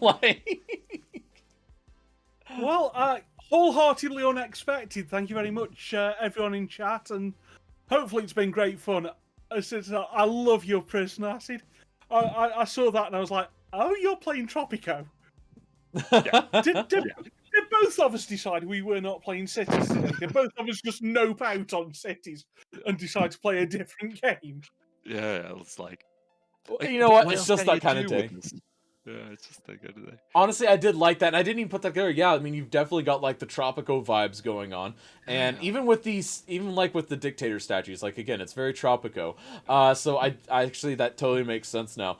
And then of course Gareth's brilliant prison architect theme build. Man, the prison is so good. It was so cool. It was so awesome. Do you know, it was a toss-up for me whether I wanted to play Tropico or Prison Architect. Yeah. Oh my goodness. We could have had that. We could have had the Green City situation again. We were very close to it. Oh. You really were. And Skipper with the Prime sub, thank you so much. Streak, thank you so very much. It really means a lot. Again, all these subs, it really does help. All of it goes back into just paying off what this channel costs to run. But again, folks, congratulations, huge congratulations to Gareth. We will, of course, be rating over to the winner. But folks, a couple of quick remindy bits before we end. First of all, I want to thank everyone for coming out today, just hanging out, participating, being part of this lovely community that we have.